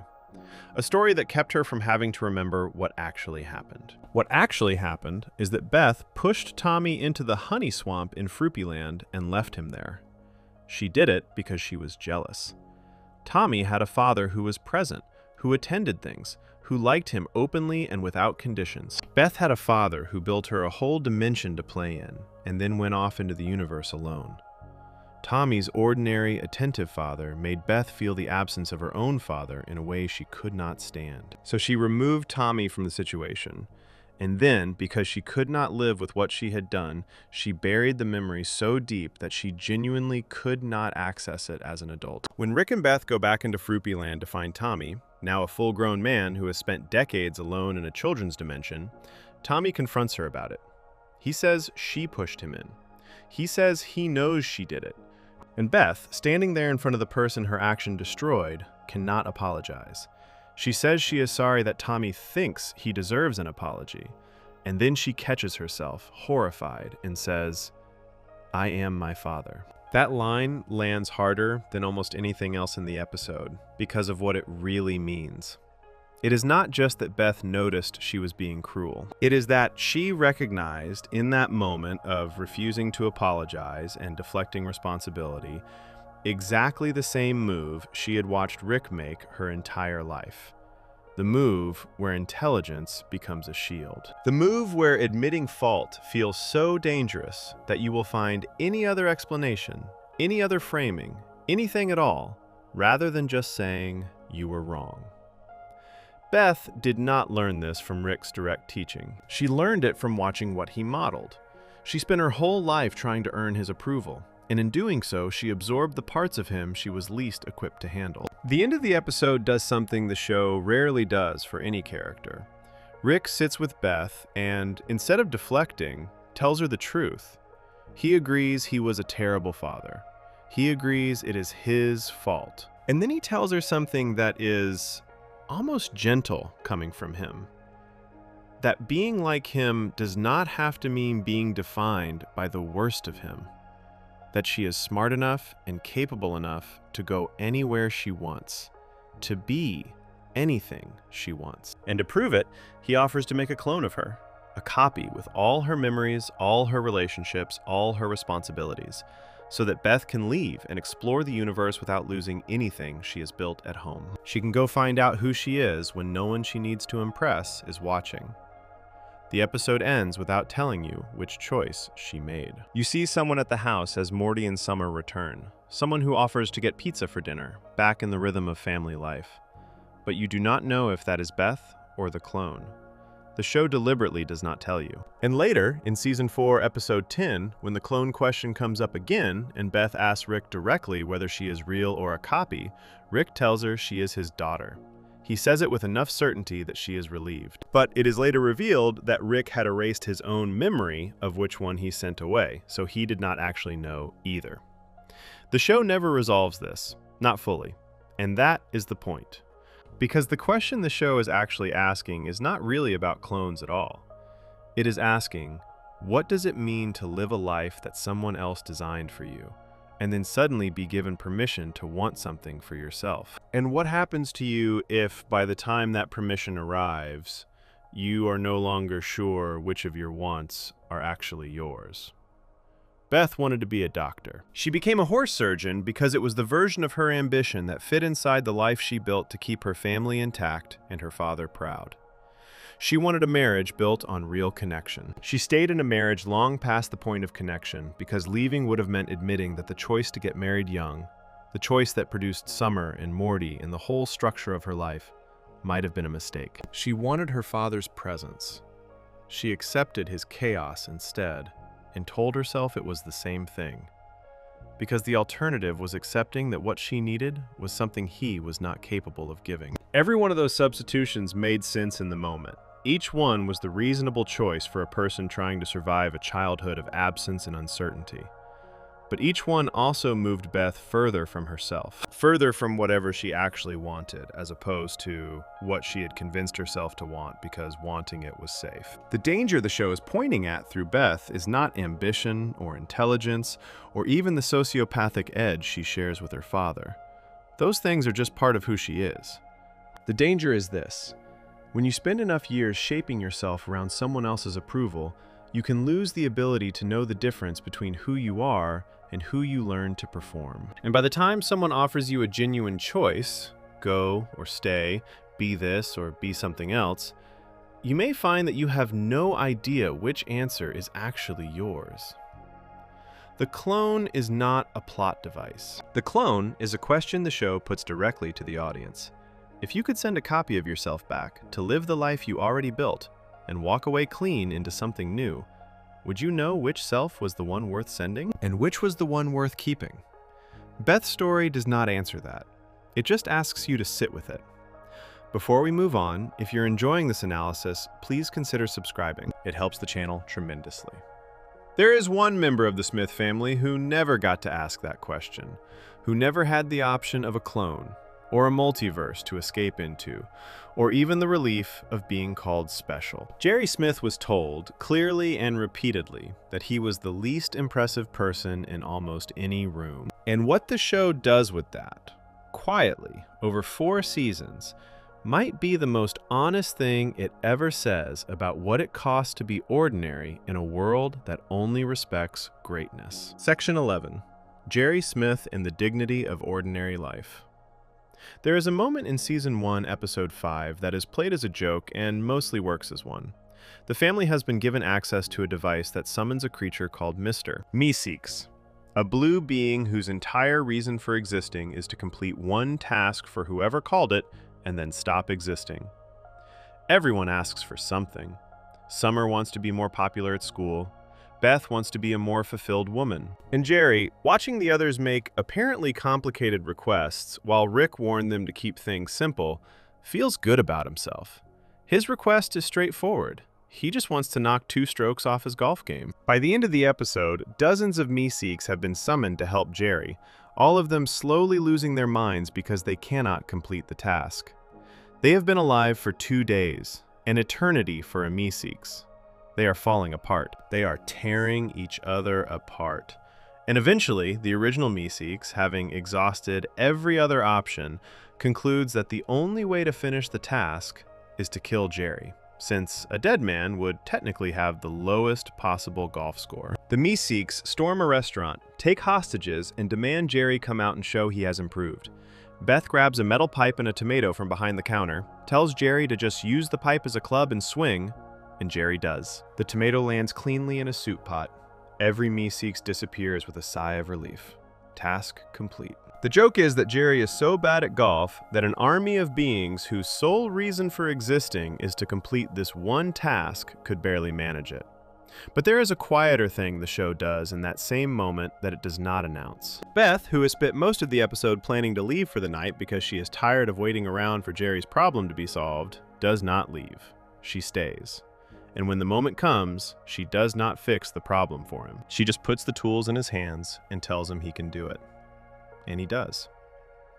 That is the thing about Jerry that the show never quite lets you look away from, even when it is pointing and laughing at him. He keeps going. Not cleverly, not gracefully, not with any particular talent or insight. He just keeps trying, keeps failing, keeps getting up, and keeps showing up for the people he loves, even when they do not see it, and even when he is not sure it is working. In a show full of characters who have extraordinary abilities and still find ways to be miserable, Jerry is the one person who has almost nothing and keeps choosing to be there anyway. The show is not always kind about this. It is frequently unkind about this. Rick, from the very first episode, makes clear that he considers Jerry to be the single, least impressive person the family could have allowed into their lives. He calls him an idiot, a predator, a man who has wasted Beth's potential by getting her pregnant young and trapping her in a mediocre life. The show gives Rick some evidence for this view. Jerry did get Beth pregnant as a teenager, which cut off a lot of the paths she might have taken. Jerry was fired from his job at an advertising agency for being incompetent. Jerry is not smart in the way the show rewards. He does not understand the science. He is frequently wrong about things he is confident about. He is afraid in situations where Rick and Morty would push through. He needs to be left in a daycare facility designed specifically for Jerry's when the family goes on adventures, because every Rick across the multiverse independently concluded that Jerry cannot survive off of Earth without supervision. The show does not hide any of this. It puts all of it in front of you and lets Rick say, out loud, every unflattering thing about Jerry that you could reasonably say. And then, quietly, the show keeps showing you something else. In Season 3, Episode 5, after Beth has chosen Rick over their marriage and Jerry is living alone in a motel room, Morty forces Rick to take Jerry on a trip. Not because Rick wants to, Not because Jerry deserves a reward, because Morty is afraid that his father, alone and cut off from everything that gave his life structure, might hurt himself. Rick takes Jerry to a resort on another planet that is surrounded by a field that prevents death. Nothing inside the field can kill you. It is, Rick reasons, the only place he could take Jerry without worrying that Jerry's general helplessness would get him killed. For a while, unexpectedly, it works. Rick and Jerry drink at the bar. They talk honestly. Rick says something he almost never says, that he knows he played a part in wrecking Jerry and Beth's marriage. That his presence in the house made things worse. That Beth was doing reasonably before Rick came back into her life, and that Rick, by coming back, had a hand in unraveling what Jerry and Beth had built. It is a genuine moment of honesty from a man who almost never offers those. And Jerry, for a moment, feels something like being seen. Then it falls apart. An alien named Risotto Groupon, who has his own reasons for wanting Rick dead, approaches Jerry and offers him a chance to have Rick killed during a roller coaster ride that briefly passes outside the immortality field. And Jerry, who had just heard Rick apologize to him, agrees. He goes through with it. Then he changes his mind. Then everything crashes, and Jerry ends up fighting to save the man he just tried to have killed, and Rick ends up saving the man he has dismissed for years. What the episode shows you in that sequence is the full picture of Jerry all at once. He is small, and he is petty, and he makes bad choices. He holds on to grudges even when the other person has just offered something real. He almost makes the worst decision of his life because someone offered him a moment of feeling powerful after years of feeling small. And then, at the last second, he pulls back. He saves Rick. Not because it is smart, not because he was ever going to get away with it, but because somewhere under the resentment and the weakness, there is a person who does not actually want anyone to die. After everything resets and the trip ends, Rick tells Jerry what he actually thinks of him. Not kindly. He says Jerry is a predator, that his whole method of moving through the world is to be so pitiful that people feel sorry for him and help him, and that he does this without being aware of it, and that it is manipulative even when it is not intentional. This is one of the harshest things Rick says in the whole show, and it is directed at a man who just saved his life. But here's what the show does not let Rick say. That Jerry is wrong to exist. That a quiet, ordinary life built around the people you love is not worth anything. That being the least impressive person in a room is the same as being worthless. Those are the things the show chooses not to say, and the silence around them is the argument the show is making. In Season 6, Episode 1, the portals are reset, and Jerry is sent back to his original dimension, the Cronenberg dimension from Season 1, Episode 6, where Rick turned almost everyone on Earth into grotesque mutants. In that dimension, Beth is dead. Summer is dead. The family that Jerry knew is gone. And the version of Jerry that has been living there alone, with no Beth, no children, no one who needs him, that version of Jerry is completely unrecognizable. He is calm. He is confident. He is decisive. He moves through the ruined world without flinching. Dan Harmon said about this version of Jerry that when the original Jerry was abandoned and completely on his own and all his attachments were stripped away, he became self-actualized. The show uses the word self-actualized. The most capable version of Jerry Smith in the entire multiverse is the one who lost everything. That is a dark thing to say about a person, but the show does not frame it as a triumph. When the current Jerry sees this version of himself, stronger, calmer, unburdened, and then is rescued back to his family, back to the chaos and the noise and the kids and the Rick who hates him, Apocalypse Jerry immediately turns on his own daughter from that dimension, insulting her without hesitation, and goes back with the family he chose. He picks the life with the people in it. Even knowing what he could become without them, he picks the mess. This is the question the show is asking through Jerry across every season. Is a life built around loving other people less valuable than a life built around building yourself? The show gives you Rick, who built himself into the most powerful being in every accessible universe and is in constant pain.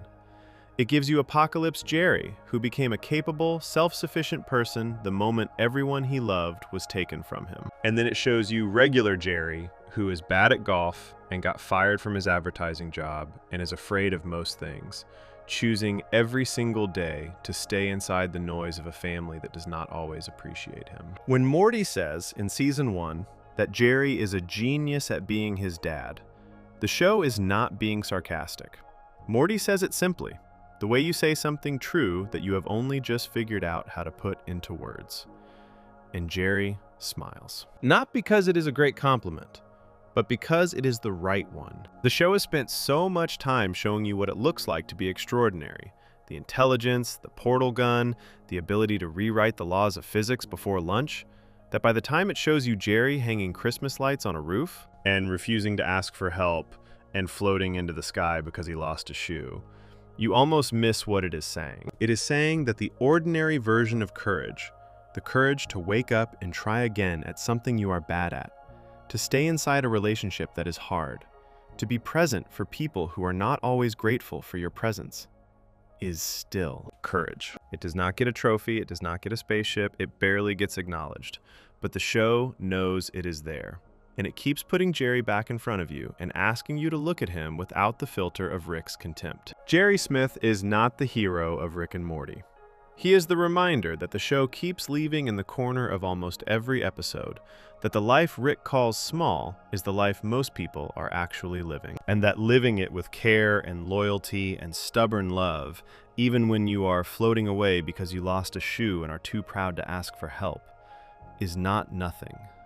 It is not nothing at all. Before we move on, if you're enjoying this analysis, please consider subscribing. It helps the channel tremendously. All of this, Rick's pain, Morty's trauma, Beth's fractured identity, the Citadel, the central finite curve, Jerry's quiet endurance, eventually comes back to one thing. The choices Rick C-137 made at the end. Not the explosion, not the revenge, the moment after the smoke cleared, when the most powerful being in every accessible universe stood covered in blood, having gotten everything he had spent decades chasing, and chose to come home anyway. That choice is what the whole show has been building toward, and it is the most important lesson in all of it. Section 12. The lesson of Rick C-137. You can be everything and still choose love. This is where the whole show has been heading. Not the action, not the multiverse travel or the alien wars or the portal gun or the dimension hopping or even the central finite curve. All of that was the wrapping. The thing inside the wrapping, the thing the show has been building toward across every season, is a question about a single man and a single choice. And to understand the choice, you have to go back to the beginning. Not the beginning of the show, the beginning of Rick. Rick C-137 was not always the person we meet in Season 1. Before the portal gun, before the Citadel, before decades of drinking and running and fighting and losing, there was a man who had made a different kind of choice. He had a wife named Diane, he had a daughter named Beth, he lived an ordinary life, and by all evidence from the memories revealed in Season 5's finale, he was content with it. He had turned down the chance at something bigger. Another version of himself had shown up in his garage one day, offering him access to every dimension in existence, and Rick C-137 said no. He said the life he had was enough. He said that kind of life sounded lonely. That refusal cost him everything. The Rick who visited his garage, the one the show calls Rick Prime, was insulted by the rejection. He took it personally, the way someone takes it personally when they show you what they have become and you tell them you would rather stay home. So he dropped a bomb through the portal, and in an instant, Diane was gone. Beth was gone. And Rick C-137, who had been a man who chose family over ambition, became something else entirely. He built a portal gun.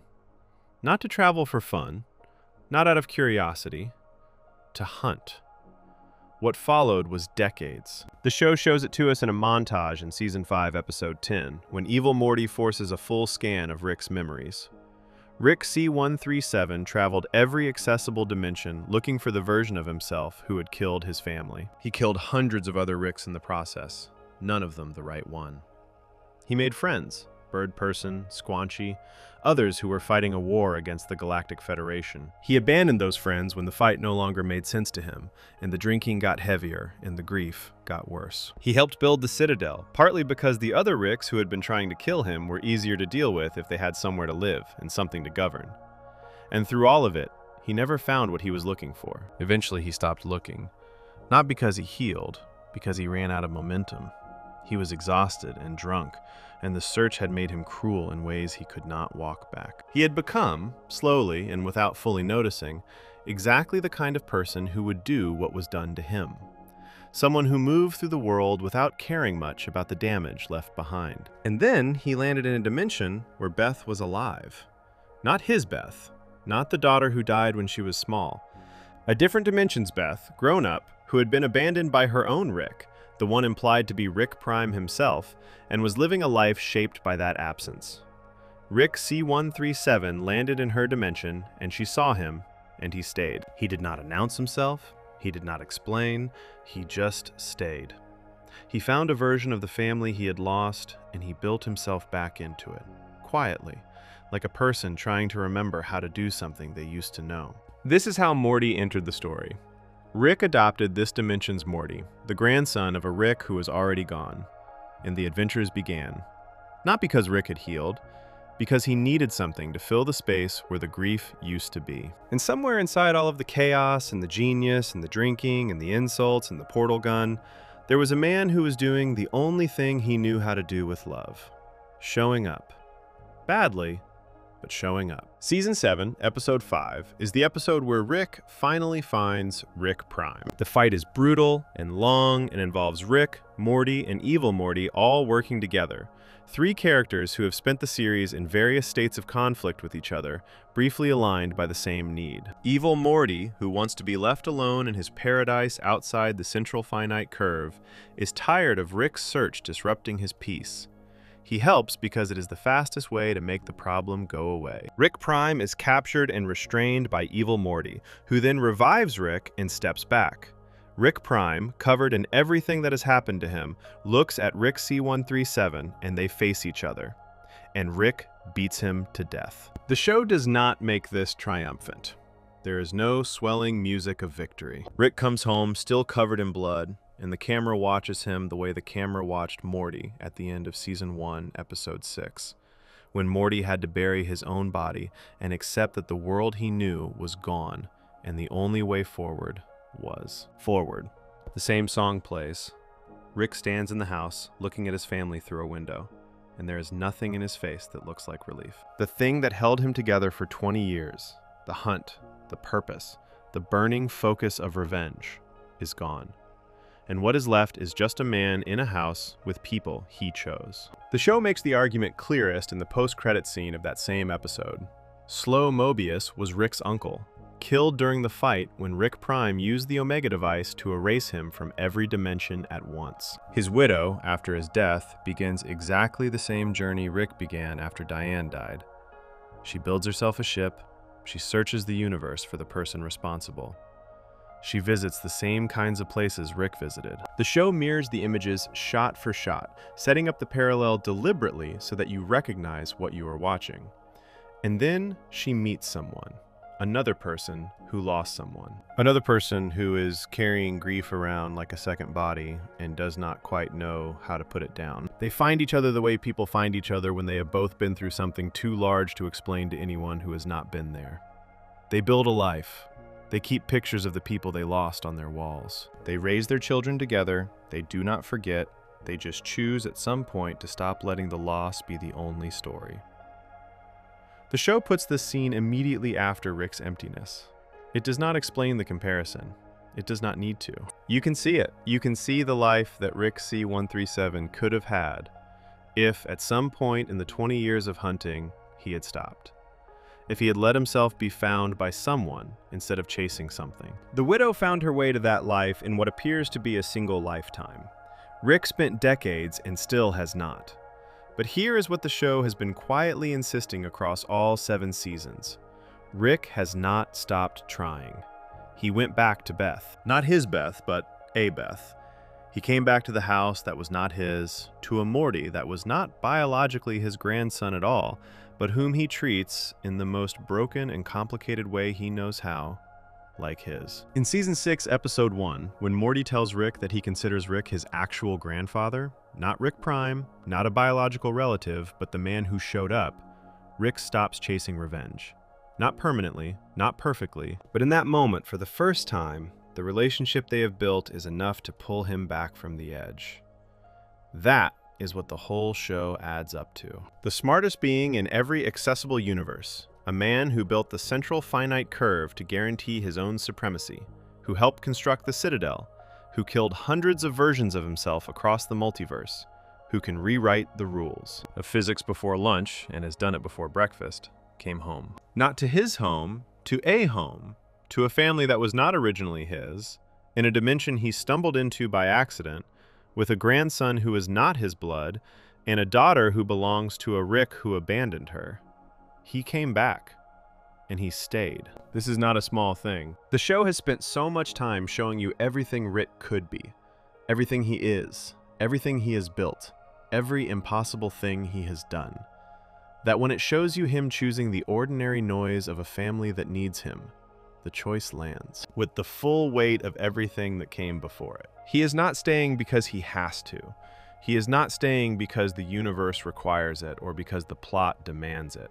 He is staying because somewhere in the wreckage of 20 years of grief and rage and self-destruction, the thing that still pulls him back is the same thing that made him say no to Rick Prime all those decades ago. He does not want the life that is big and lonely and unending. He wants the life that is small and loud and full of people. The show has said from its very first season that Rick is in great pain. It said it through Bird Person, through the translation of a catchphrase, through all the drinking and deflecting and genius as armor. And across 7 seasons it has shown you, slowly and without sentimentality, that the only thing that has ever come close to reaching through that pain is the family he chose. Not the one he was born into, not the one he lost, the one he chose. That is the lesson the show leaves you with. Not that intelligence is worthless, or that family is simple, or that grief goes away if you wait long enough. The lesson is older and more honest than any of that. It is that the most powerful version of a person is not the version who walks away from everything and needs no one. It is the version who, having been through everything, having seen every dimension and broken every rule and carried every loss, still comes back to the table, still chooses to be there, still decides, imperfectly and without guarantee, that love is worth the cost of it. Rick C-137 is the smartest man in every universe the Citadel could reach, and the wisest thing he ever did was stay. If you enjoyed this video essay, make sure to subscribe. Thanks for watching, and I'll see you in the next one.